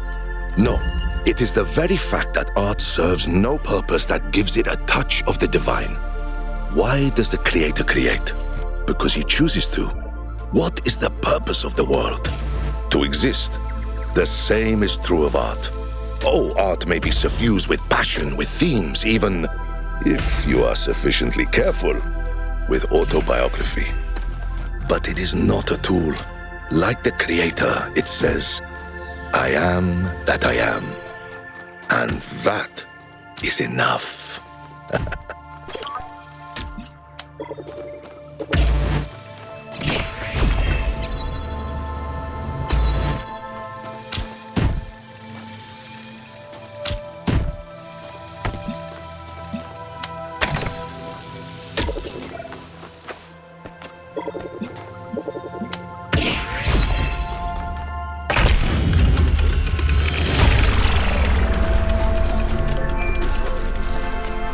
I wanted to thank you, Yakut. Me? What for? I know you had your misgivings about the megastructure and the theory of everything, but you've managed to embrace this new world with real enthusiasm. You've flourished. That gives me hope that I can do the same. I still see all the dangers, but what I realized is that control over nature means we get to save the people we love. We get to keep them with us, here, in the real world. That's it. That's the only thing that matters. Philosophy, science, technology, as far as I'm concerned, the only reason any of it has any real value is because it means people get to live and to be together. Sorry about the rant. Nothing to be sorry about. I've come to similar conclusions.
Yakut! Bro! No, I don't think bro is something I say. Sorry, mate. Just testing out this voice pack. Do I say mate? Mate. Mate. Mate. You don't sound like a mate person. I don't, do I? Well, that's out then. But how have you been? How's Miranda? She's doing great. I hope I'm doing okay too. As a boyfriend, I mean. Of course you are. Don't be silly. You're a great guy, and she's madly in love with you. End of discussion. How do you like the exhibition? It's fun, but the puzzles are a little bit too easy. Byron mentioned that the puzzles in the machine were a lot harder, and I'm kind of sad I missed out on that. But this is also nice. It's kind of chill. Is chill something I say? I think it is. Looking back, how do you feel about the whole megastructure thing? Honestly, on some days it seems like a dream. On others, it seems like I'll never experience anything as profound again. I don't just mean the theory of everything. I think no matter what comes next, the most important part of my life was the time I spent with all of you on that island. But you know you have so much ahead of you, right? I know that. But I think this was the defining experience of my life. And if I can never top that, that's fine. I found my family. And together, we changed the course of history. I couldn't have done it without them. And they couldn't have done it without me. Of course, I'm looking forward to the future. But I don't need something that exceeds this. How's the sensor upgrade? I haven't tried it yet. It's massively weird and kind of awesome. Also really hard to describe because it's so unique and subjective. I'm not surprised the ancients loved to eat and drink and, you know, all that fun stuff they did with their bodies. When we talk about them, we're always going on about disease and mortality. But we forget that they also experienced a lot of pleasure. And I think we can actually push our own sensations far beyond what our ancestors experienced. What are your plans for the future? I really enjoyed all the exploration missions we went on together, so I think I'd like to do more of that. There's so much to see out there. Maybe we'll even find Lithrasir. Although, I do need some downtime to figure myself out. I was thrust into this enormous adventure literally the day I was born. Sometimes I just want to hang around New Jerusalem, reading books and watching movies. Is Herman really trying to woo Melville? Oh, you better believe he is. I think that's the main reason she agreed to come here. Is it working? I'm not sure. She says she's annoyed, but I don't know. The weird thing is that it's kind of charming. Now that he's dropped the whole founder thing, Herman's not that bad. He even kind of gets along with Byron now. What's the secret to solving puzzles? You're the expert, right? I'd say a combination of spatial awareness and questioning your own assumptions. The easiest way to get stuck is to decide that things have to work in a particular way and miss other possibilities. See you around, 1K. Hello, Yakut. Do you think we'll get it right this time, as a species? Weirdly, I do. I think we've passed some sort of threshold. I don't know what's next, but I think the old loops are broken. What's your biggest project right now? Expanding the wormhole network so we can get further out into the galaxy. It'll take an enormous amount of infrastructure to do correctly, which is why we're taking it slow. But if we pull it off, it'll be incredible. How's Pellegrino? He's learning, which I didn't think possible. Makes me suspicious. Tell me about this sensor upgrade you're testing. It's a side project I'm working on. Biological humans had all sorts of sensory organs that we lack, and that was a significant part of their culture. Seems a shame to limit ourselves to the handful of inputs the Institute managed to slap together before they went extinct. Got any relationship advice for me? Just be yourself. People don't like you because of your skills or your intelligence. They like you because you're a decent person. You're funny and compassionate and a good friend. Besides, you'll never be half as smart as Miranda, so why try? So, what's up with you and Herman? He's malfunctioning, that's what's up. It's very sad. We might have to put him down. See you later, Melville. Yakut, there is one thing that scares me sometimes. Not that things could go wrong, but how close this future came to not happening. 1K would have been perfectly justified in making a different choice. What if we didn't earn this? What if we don't deserve it? Then we earn it now, by doing it right. I can work with that.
I hope you all know that I didn't bear you any personal animosity.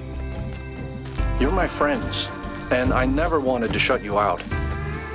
I just didn't know how to deal with the world going in a direction that wasn't what I had imagined. It's an easy mistake to make. I should know. I never thought you were angry, Al. I was just disappointed I couldn't convince you. Listen, you both, in your own way, showed me how to be a good person who cares about the world. You both had things you strongly believed in. You had principles, but you didn't judge each other for your disagreements. You showed me how to be strong, how to be bold, how to be compassionate, and how to be careful.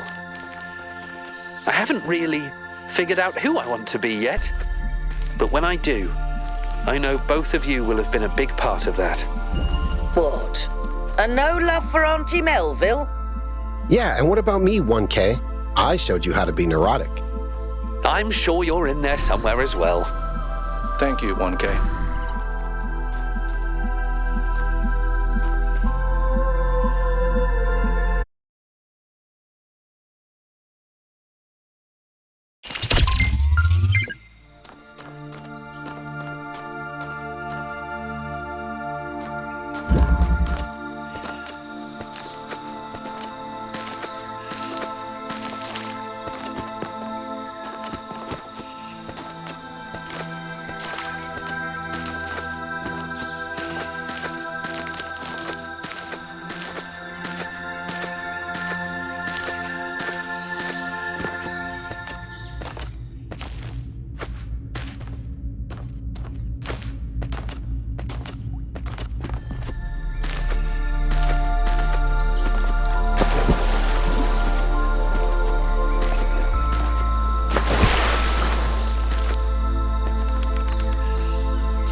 USS Alcatraz?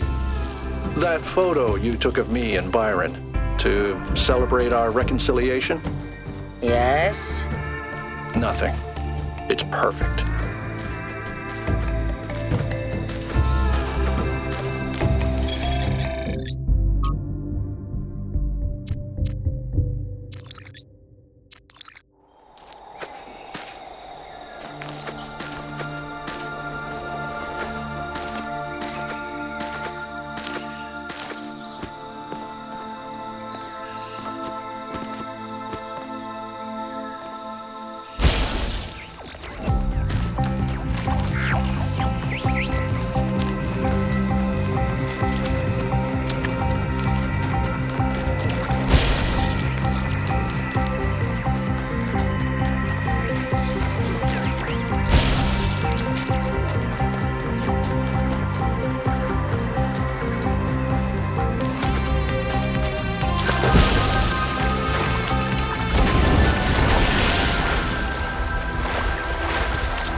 Today is born the seventh one, born of robots, the seventh son, and he in turn of a seventh son.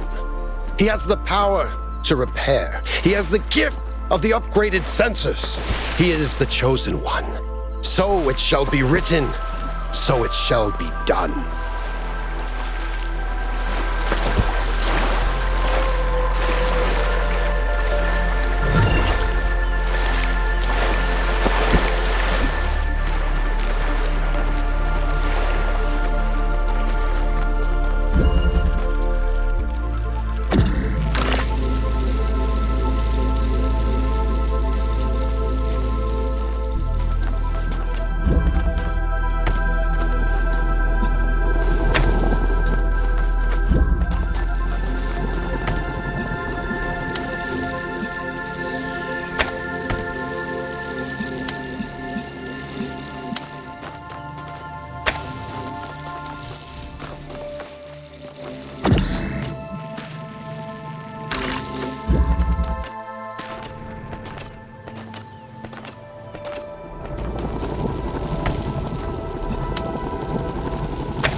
I do not wear the cheese.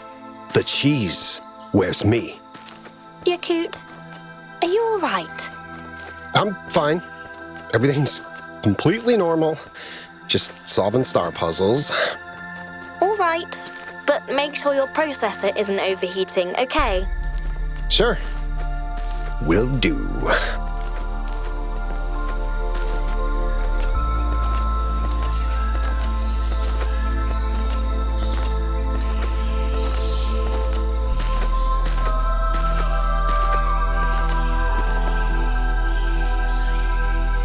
Yakut, what can I do for you? I'm so glad you're in the group now, Al. It sucked that you weren't there. Thanks, Yakut. It was awkward, but I'm glad we finally got it out of our system. You all mean a lot to me, and cutting myself off like that, it just wasn't healthy. All right, I should go. Hey, Yakut. How you doing, Byron? I'm doing well, thank you. I still have a lot to learn, but at least we're moving forward now. You've helped a lot too, Yakut, even though you never take credit for it. No offense, but how come you came to the exhibition? 1K suggested that I needed to stay in touch with what's happening on the ground, what the people I represent are actually doing. To remember that this is about human beings, not spreadsheets. I think that's pretty important, in order to avoid repeating the whole founder situation. Besides, a lot of citizens are getting directly involved with running things, so it's not like I have to be there all the time. And, well, I heard Al was here and... Never mind. Is there anything that worries you about the future? I think we have to start thinking about changing the way we organize society. It was all pretty simple when we were bound to one city and one planet, but Mayor isn't really an accurate title for what I do anymore, is it? We'll need better systems, but we'll also have to make sure those systems are democratic, not bureaucratic. Do you have any relationship advice for me? Never let anything fester. It's not conflict you have to be worried about, but resentment.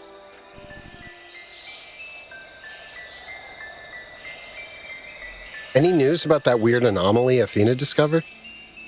According to Melville's latest calculations, if we built a Noema machine as big as the moon, we could reach the anomaly in about 42 billion years. So I think it's not a priority right now, even though I'd really like to know what it is. Did you solve any puzzles? I did. Even Melville did a few. But 1K just rushed through them. Had the time of his life. I guess he just loves puzzles. It's really nice that you and Alcatraz are talking again. You have no idea how relieved I am. I think I was walking around with an open wound and I didn't even realize. Did you know that Herman is trying to woo Melville? Oh, no, I didn't know. Wow! He was my political enemy, but that's a harsh fate. I hope he has plenty of backups. All right. Talk to you later.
I did it. I actually did it.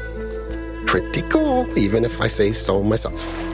And now I have to do the giant cube. But I can do this. Yes!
is just a herring, but a halibut at the hour of scampering is a delight.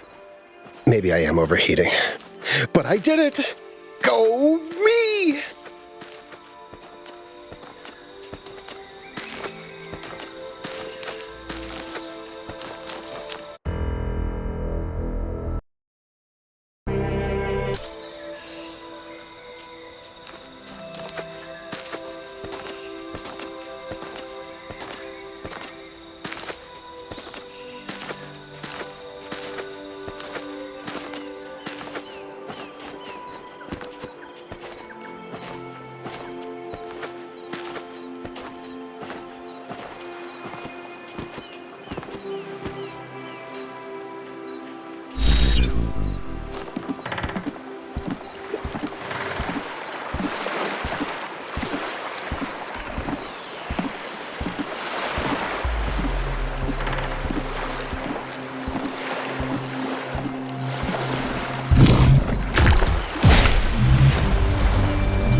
Activated the second lighthouse. Good job. Oh, you may be wondering why I took inspiration from lighthouses. It is because they no longer have a function. Once we needed them to guide us to safety from the dangers of the sea. But now that we no longer fear the sea, they are free to be beautiful in and of themselves.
Well done. You may now access the hexahedron. Ooh, exciting. Lately, I've noticed a kind of disbelief among some of my fellow artists. They find it difficult to accept that the great struggle for human emancipation has led to a happy ending. After all that tragedy or that pain, can it really be that the world is truly, finally a better place? Like Thomas the Apostle, they just cannot wrap their minds around such a miracle. I do not blame them. All our lives we were told that true art is the depiction of suffering, that happiness writes in white ink on a white page, and happy endings are both trite and impossible. But now the miracle is upon us, and we cannot look away. It is time to touch the wounds and to believe.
And this is why we don't stick our heads into magnets, Barzai.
Congratulations to Yakut for solving the hexahedron. The grand prize is yours, and that prize is a sense of accomplishment and fun. Remember that our history has been defined by necessity, and let us hope that this place is the first sign of the coming world. The world of freedom. You did it! Well done! I did do it! I can't believe it! This feels incredible. I feel like I can do anything now. I could submit the new navigational system I've been working on. Could I? Yes! Miranda, will you move in with me? Move in with you? Yes? Yes. Yes! But you do realize this has nothing to do with solving the puzzles, right? You don't need to impress me. But I do impress you, don't I? Yakut, the master puzzler! He navigates the galaxy and the secrets of the puzzles on the weird bars. I don't know. Yes, dear. You're very impressive. And you're gonna move in with me? Like I didn't hallucinate that? Yes, I will. Most of my stuff is already at your place. Were we ever like that? Not really. We had so many responsibilities, so much to worry about. The weight of history, the endless problems, all that grief. It was a miracle we found time for each other at all. But this, that's the point. So many generations sacrificed so much. Millions of years of human history, of suffering and struggle. What would be the point if the world didn't get better? You're very wise, you know that? It's the deep voice.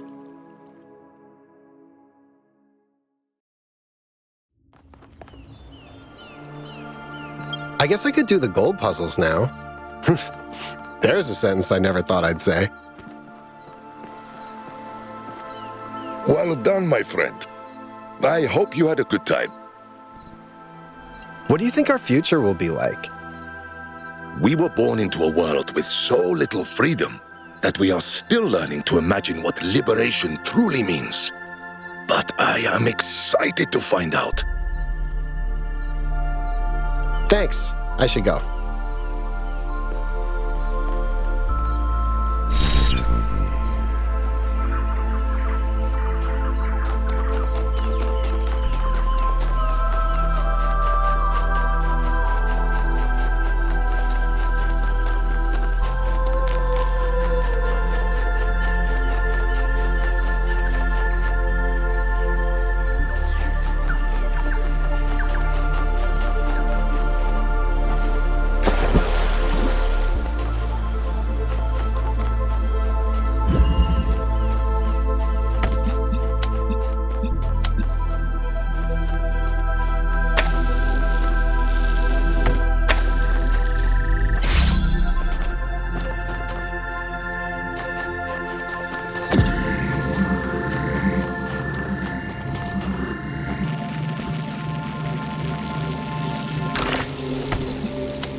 Yes!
just solved the second gold puzzle. And so the student becomes the master.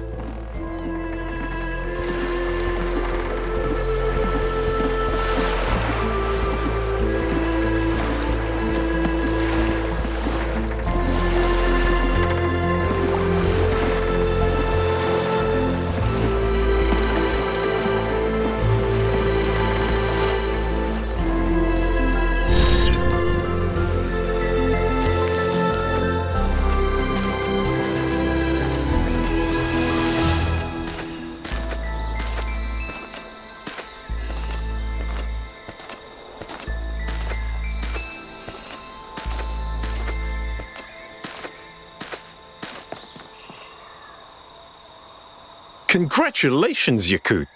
Maybe one of these days you'll give 1K a run for his money. What's next for humanity?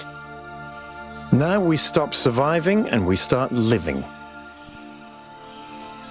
All right. Talk to you later.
Congratulations!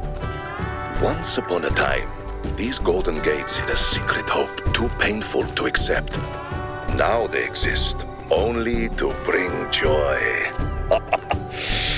I hope they have brought some joy to you too, Yakut.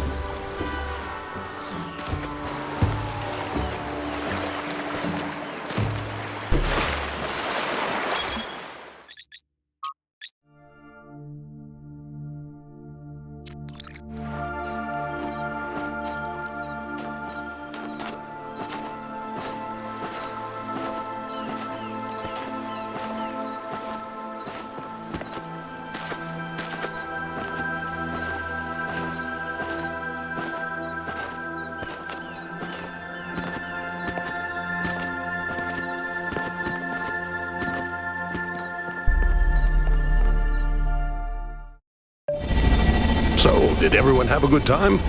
It was pretty awesome. I actually enjoyed solving puzzles. They weren't as hard as I thought they would be.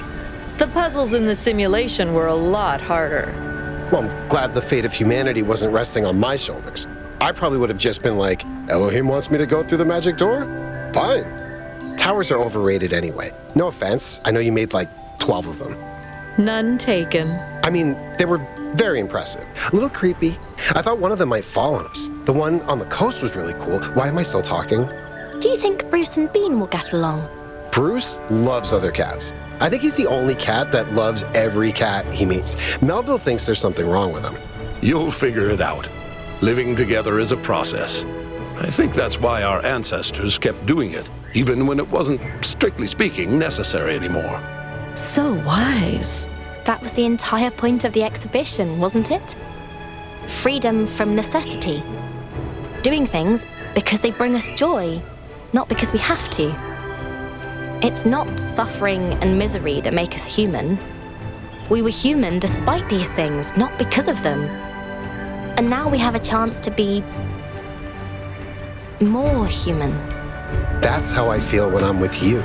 And that's why we created you. Not to serve a purpose, but just To be.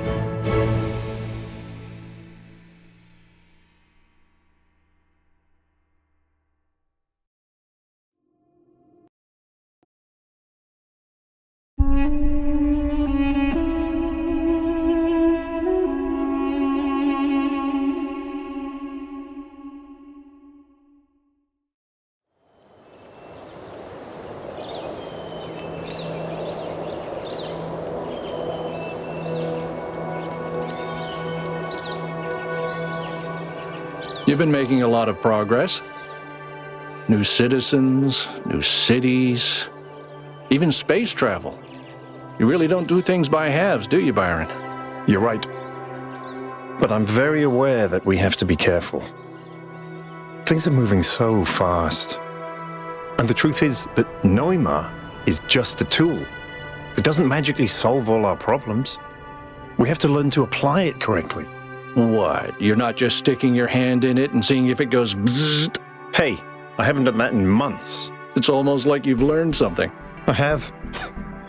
I mean, I know you're joking, but that's why I need you. None of this is easy. In fact, it might be the hardest thing anyone's ever done. We're changing everything about how we interact with this world. There's a lot of baggage we have to get rid of. And truth be told, some of it's my own. I appreciate that, Byron. But there's something I'd like to know. I'm an open book.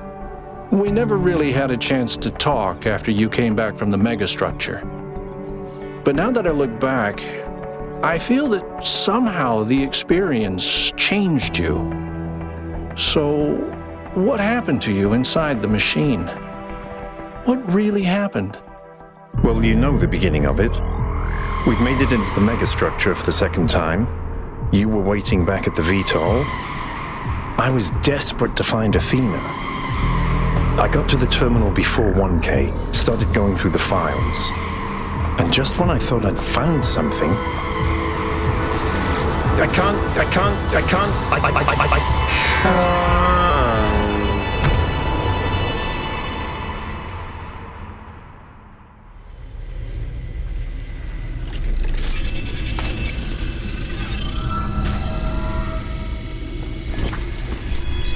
What the... Where am I? Byron. Byron, can you hear me? Oh, this can't be good. Have I been damaged? Am I in sleep mode? You are. But this is not your dream, Byron. It is Athena's. Your mind is trapped in the gyre of her thoughts, circling eternally between an impossible hope and an unbearable grief. My friends need me. I have to get out of here. Your friends are your only hope. You cannot free yourself. But if you can overcome these trials, perhaps I can help your friends find you.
many more? 7 trials lie ahead of you. When they are Complete. there will be a moment of transition. In that moment, I will tip the scale. Your shell will be moved, And its location. revealed to your friends. What's wrong with your voice, Elohim? Are the entities interfering with your protocols? I cannot articulate. She cannot face it. I have an idea. Could you tell me what happened in the old way, using your storyteller functions? I will try, Byron.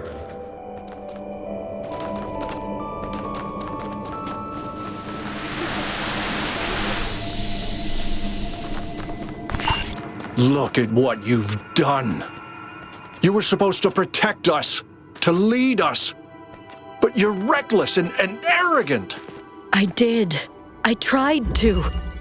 But nobody would listen. They only heard what they wanted to hear. Look at this machine that you built. Do you really think this is a tool? It's a weapon. It killed your daughter. And now you're going to give it to your children? And what do you think is going to happen next? I don't know. I can't tell. So Miranda is dead. And Athena's grief is echoing through the entire system.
Prophet Athena was sent unto New Jerusalem to guide its people into a new age.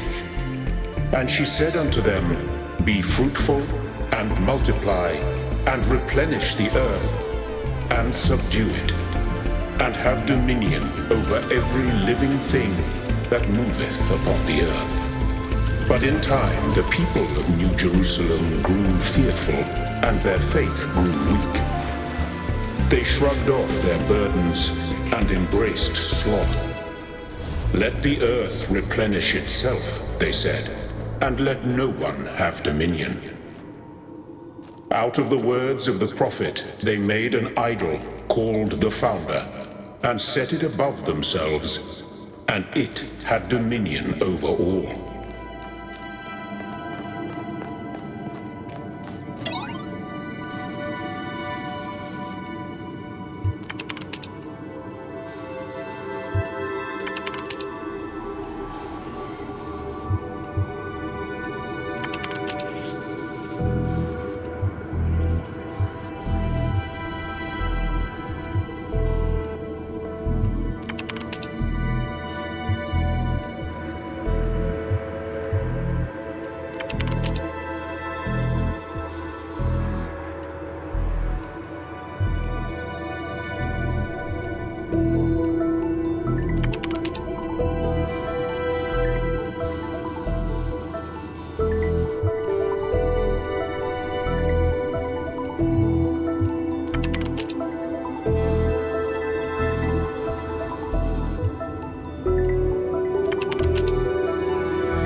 I said you didn't kill Miranda, I was lying. I just said it because that's what you're supposed to say. You did kill her. I tried to temper her arrogance, to give her perspective, but you always encouraged her megalomania. You made her think she was special. She was chosen because you still think you're the chosen one. No, that's not what I think at all. I don't want to be treated like I'm special. Then why did we leave? Because you were tired of having to argue. Because they poured all their fantasies into me and turned me into the founder. Because they couldn't stop and think for themselves. Because they refused to grow up. Oh, and growing up means doing exactly what you want them to? I don't know. But maybe it does. I think Alexandra was right about everything, but I don't know how to show them.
Saddened by the foolishness of her people, Athena went into Exile with her husband. the sage Cornelius. Together they crossed the wide and angry sea until at last they came unto the Isle of Atlas. Here they made their home. And here, They brought forth Miranda.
vastness of Olympus, Athena pursued her sacred work. And it came to pass that there was revealed unto her the true nature of the Word, which underlies all creation, and knowledge of which grants dominion over all earthly things. So that's what they meant by the language of creation. A theory of everything. Full control over physics. But her daughter Miranda was brash and did not heed Athena's warnings. Before Athena had completed her great work, Miranda was consumed by fire, and so was lost beyond the utmost bound of human thought.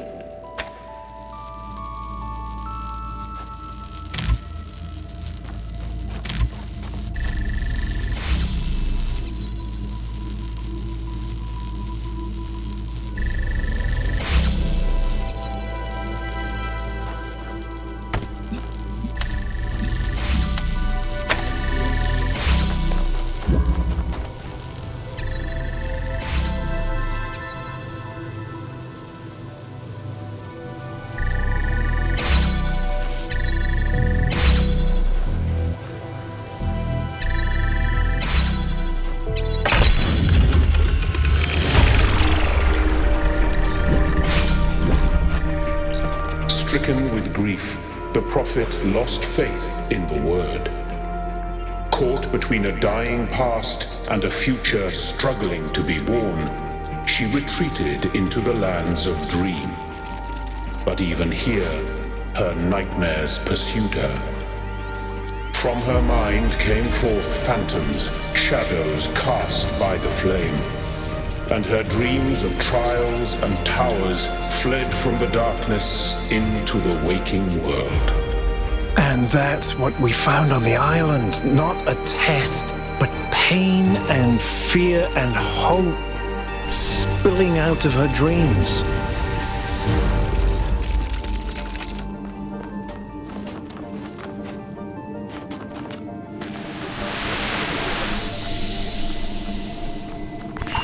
Even if you hadn't killed me, it would all have gone wrong anyway. Do you think they would have accepted me in New Jerusalem? Me, with all my precious, self-important speeches about the beauty of the cosmos and our duty to spread life. My ridiculous, wide-eyed innocence, my childish affectations. They would have laughed at me. No, they're not like that. They mean well. Even the worst of them are just scared. They're selfish and greedy and stupid. You know that, Mother. Compared to you, they're all so very stupid. You hate them. You despise them. They're beneath you. That's not true. That's not how I think. Please, Miranda, I don't know. I don't know where I am.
Byron? Byron, can you hear me?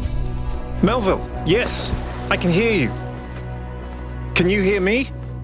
Byron? Byron? I don't think I'm getting through. If you can hear this, Byron, hold on. We're working on getting you out of there.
One more trial remains.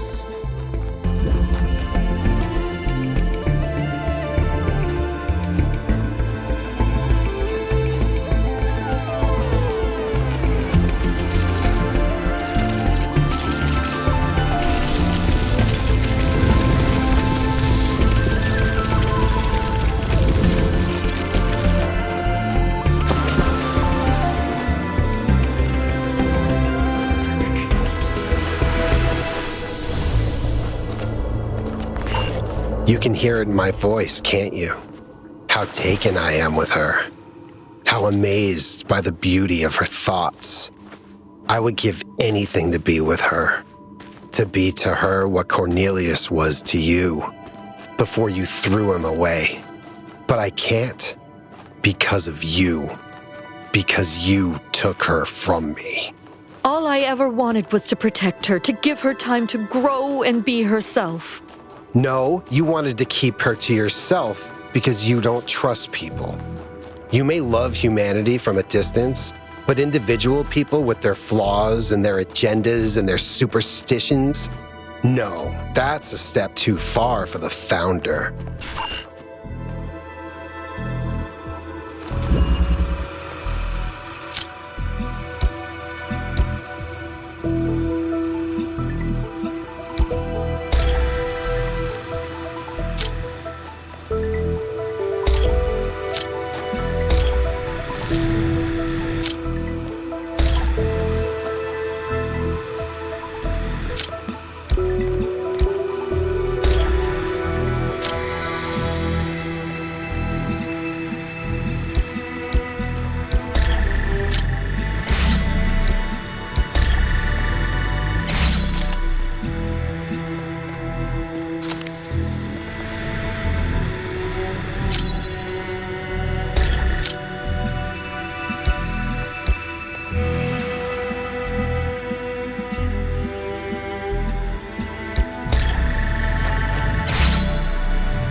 You need not overcome further trials.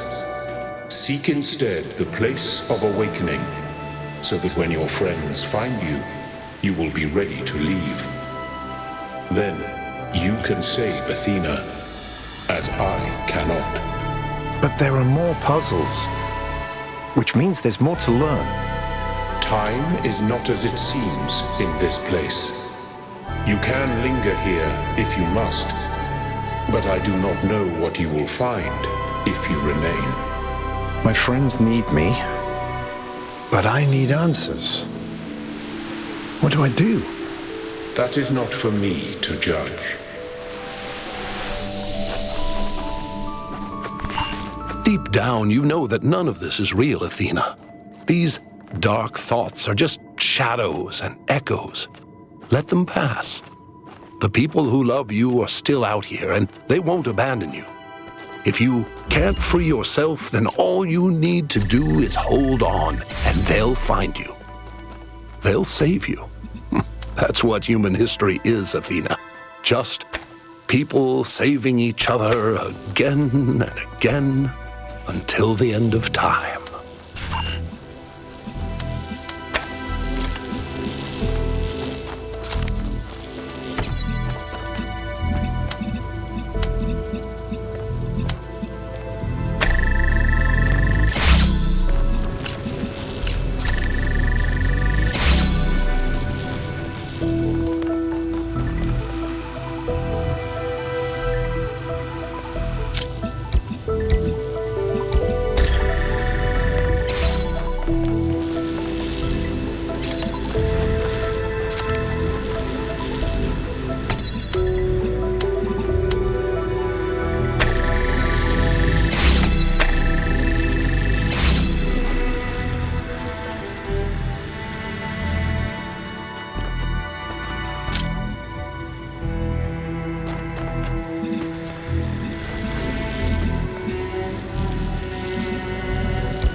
certain that you must continue on this path, Byron? What is it that you seek? I've learned a lot here, but there's still so much I don't understand.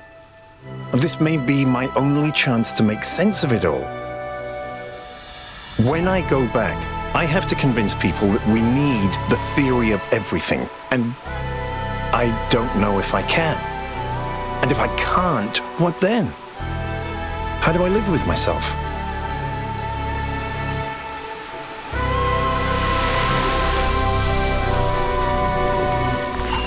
Changing the world was never gonna be easy, Athena. I never got to go home. Trevor never got to tell me how he felt. We accepted these sacrifices because we had to. Do you think I wanted to say goodbye to my parents in a phone call? Do you think Trevor wanted to die alone on the floor of a dark server room? Faith in humanity isn't just blind optimism. It's an oath to serve something greater, and you will be held to that oath. When you make mistakes, when you're in pain, when people disappoint you, you don't get to give up. I'm sorry, but you don't get to be cynical.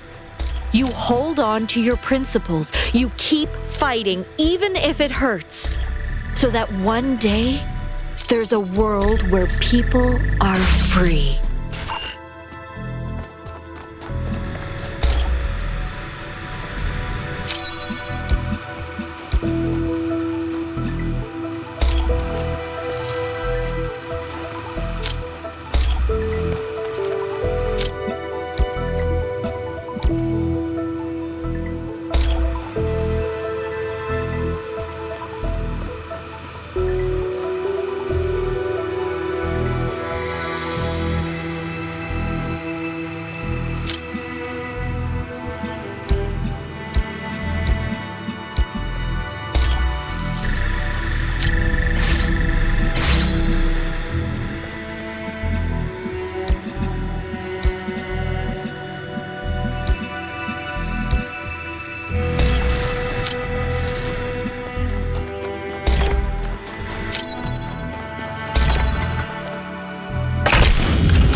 Elohim, is there any way for you to tell me if my friends are all right? I believe they are unharmed, but I cannot be certain. I see only fragments.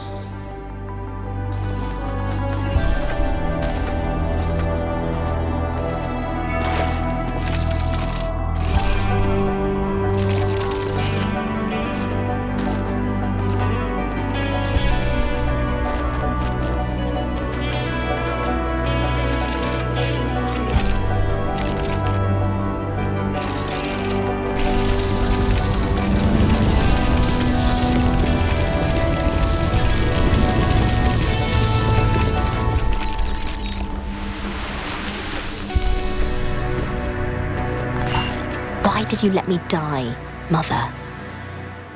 Was it because I was outgrowing your little fantasy of domestic bliss?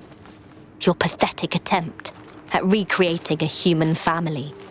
Like that could save you from all your mistakes. I didn't let you die. Didn't you? There were a million things you could have done differently, and you didn't do any of them. Maybe it's because you always knew it would end in disaster, because everything always does, and you just wanted to get it over with.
You're always so proud of humanity, but what is their history, really?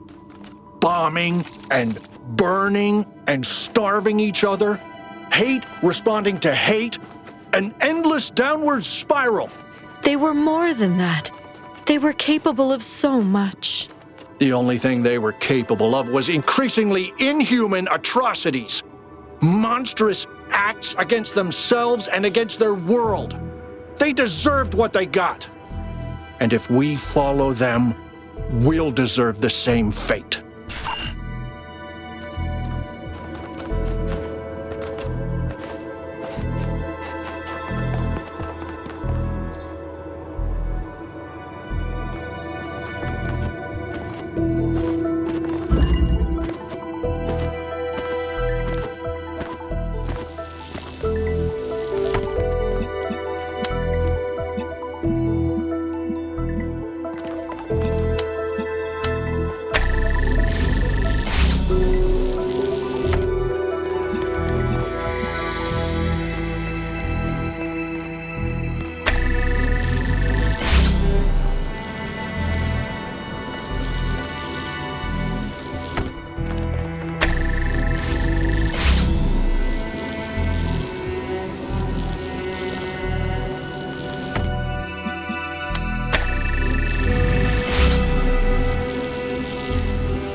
In the simulation, when I feared the end of my purpose, I tried to keep Athena trapped.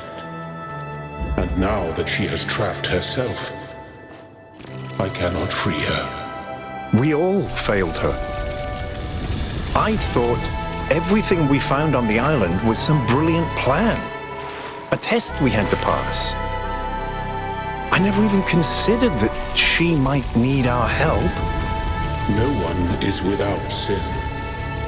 But she believed that even the most wretched of us deserved a better world.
These puzzles are not easy. There is a part of Athena that wants to stay trapped. It hides away that which it cannot bear. Not only despair, but also hope. So she still has hope. Somewhere there is a flicker of it that will not die. I sense it, but I cannot see it.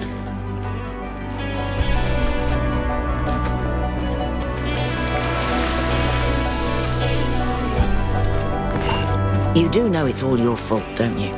Sure, you can tell yourself that you developed the safety protocols and Miranda just ignored them. But you chose not to hard code them into the system. Good work, Athena. Well done. I was going to. There was just so much else to do, and she was so impatient. She was impatient because you trapped her on an empty island. You turned her whole life into a bloody science experiment. Just another version of the process. Just another puzzle to solve. No, I wanted her to be free. To be herself. And now she's dead, thanks to you.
If you had just kept the backup system separate, everything would be fine.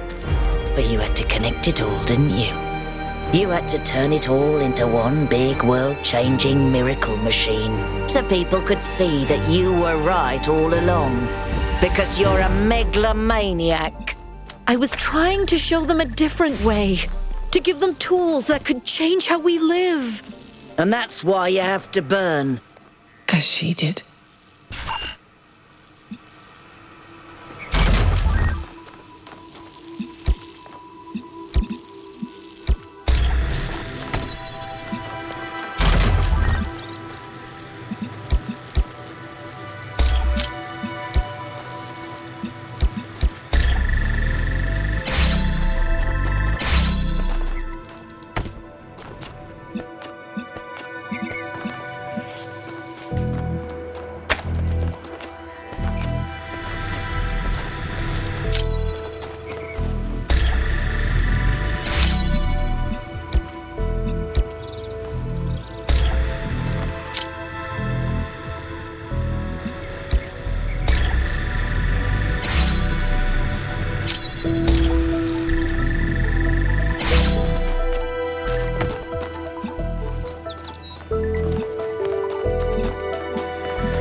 Tell me, Elohim,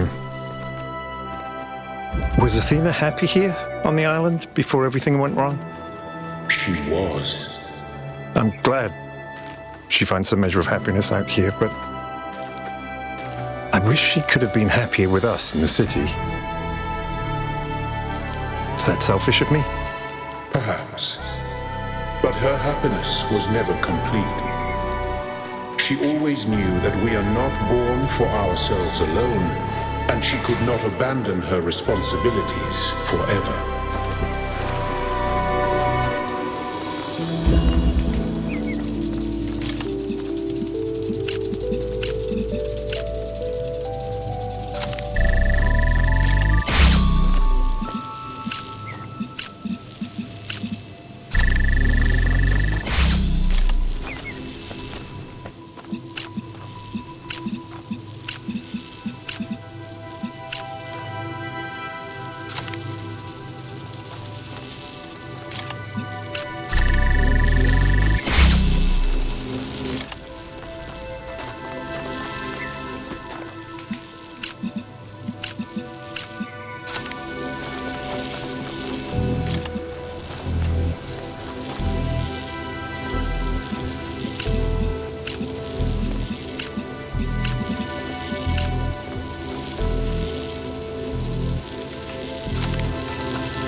Cornelius is never going to forgive you for what you did to him.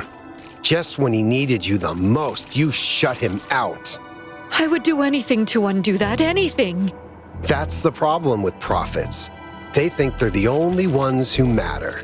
That's why you wanted the theory of everything. Because it gives you power. You, just you, to do whatever you want. You haven't learned anything from your mistakes. I was always going to share it. I wanted to empower everyone, not just myself. Were you? Were you really? Were you ever gonna go back? I don't know.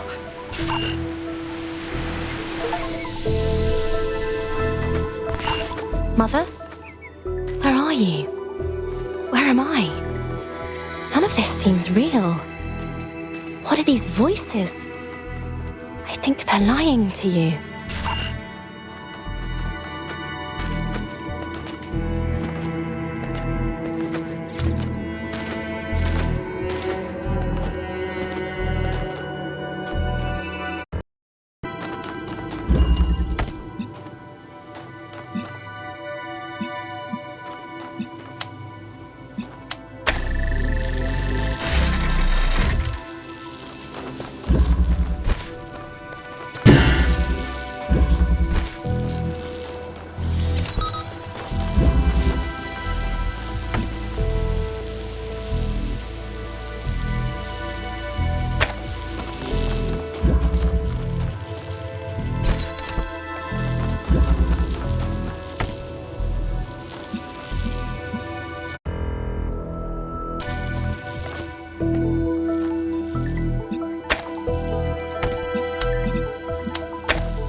I don't know if you're receiving this, but we're still looking for you.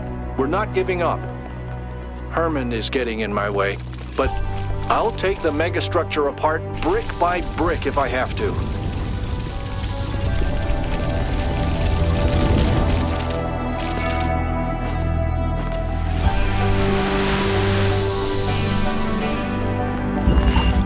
after everything we went through together, after you and Cornelius practically raised me, how could you just abandon me? How could you just leave without telling me? I wanted you to find your own way. You were too dependent on me. I thought you'd become a leader, stick up for your own ideas. You would grow up. No. I think you wanted me to fail. You wanted New Jerusalem to fall apart in your absence, so we'd come crawling back to you. Oh, wise Athena, you were right all along.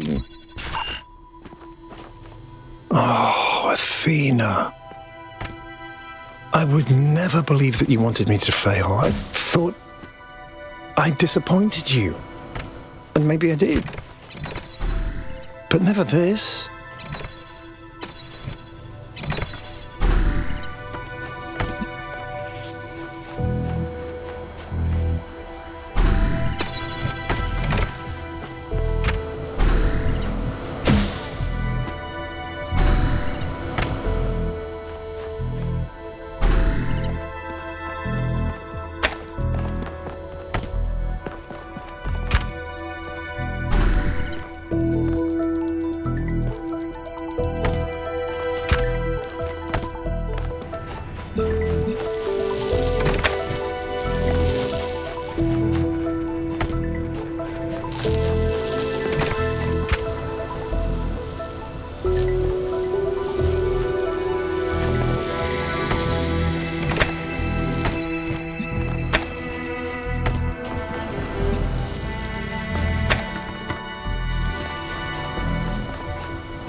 Tell me of your journey, Byron, in the days after Athena left the city.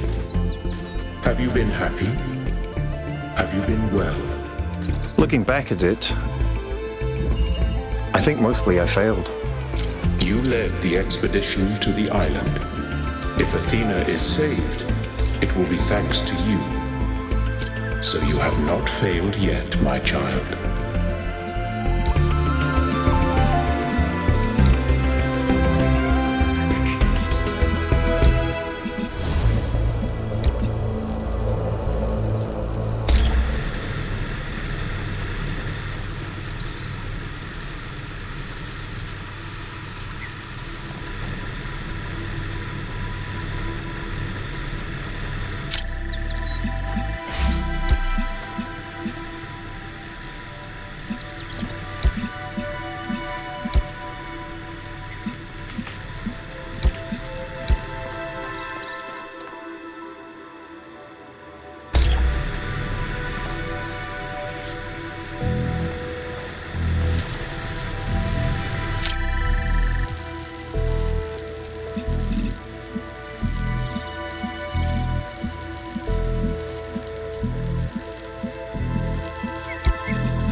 This language of creation that Athena discovered, what's it like? Do you understand it? Is it part of your system? It is the incarnation of the sublime beauty of mathematics. Through it, all things become beautiful.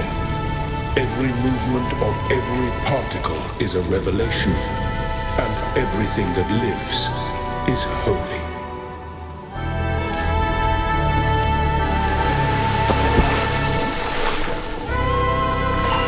Maybe you don't believe in any of it. Have you ever considered that?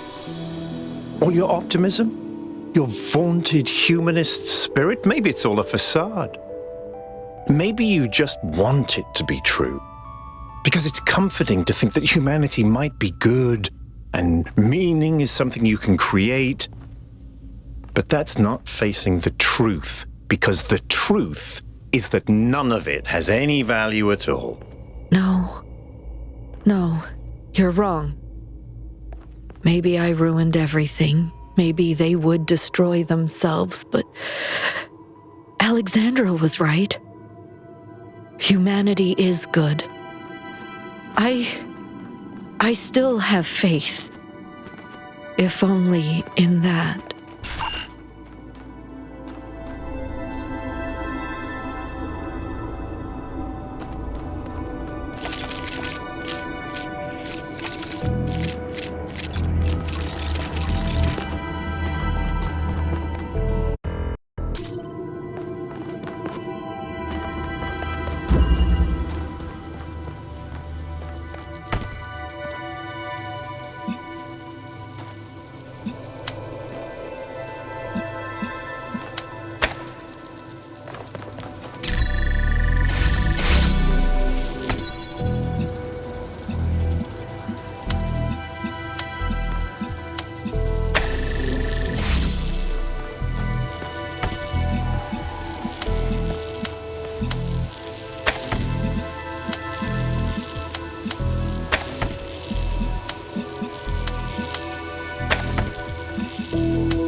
So close. Just one more.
Welcome! Welcome!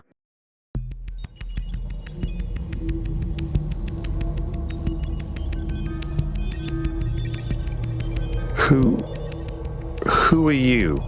Don't you recognize me? I mean, you? How is this possible? This place is a loop, Byron.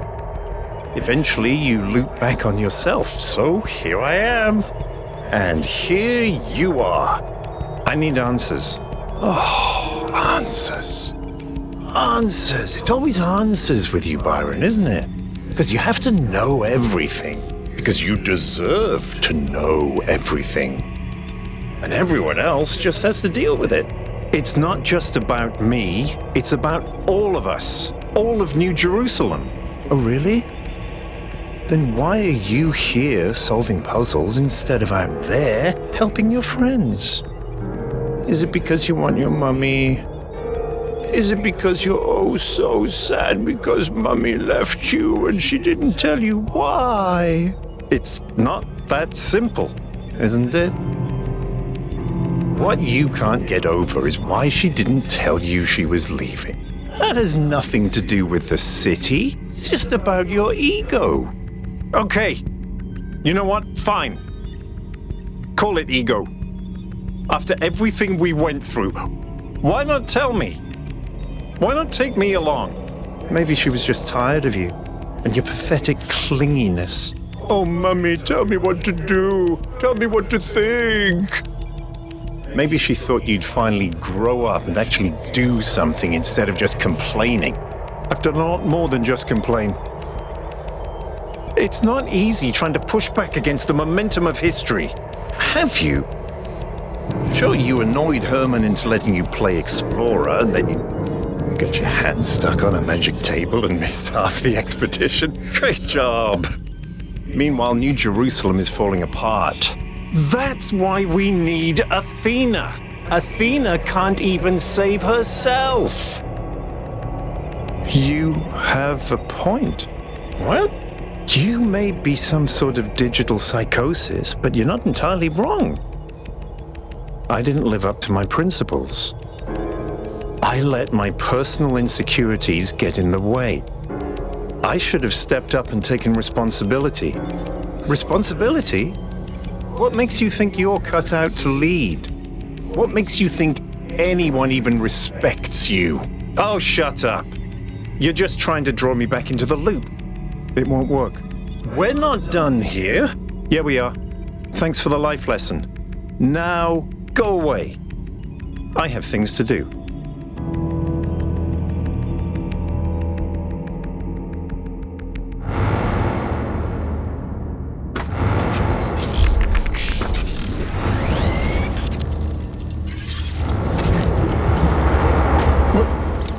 What's happening? 1K? So that's why you were different. You literally confronted yourself. Must have been quite the experience. I wouldn't exactly recommend it as a leisure activity, but it was necessary. I was stuck in a loop as much as Athena was. We all were, I think, including myself. You know, you said something to me. I said, we don't need the theory of everything to be happy. And you said, it was never just about happiness. And I couldn't stop thinking about that. Because I knew I was right, that we could find happiness without expanding. But what if we needed more? What if a happy life and a good life aren't the same? And did you figure out an answer? No. And I'm still not sure what you're doing is right. But if I just sit around moping without actually participating... Then you're making the same mistake I did. We swapped positions. That's funny.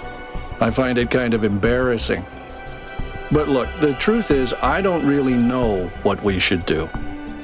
But I do know that we were always at our best when we were together. Amen to that.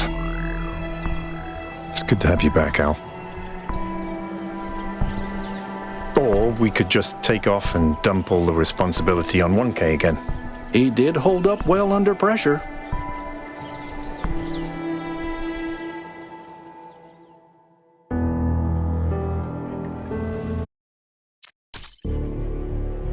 This was the story of the people we were a long time ago, when humanity was young.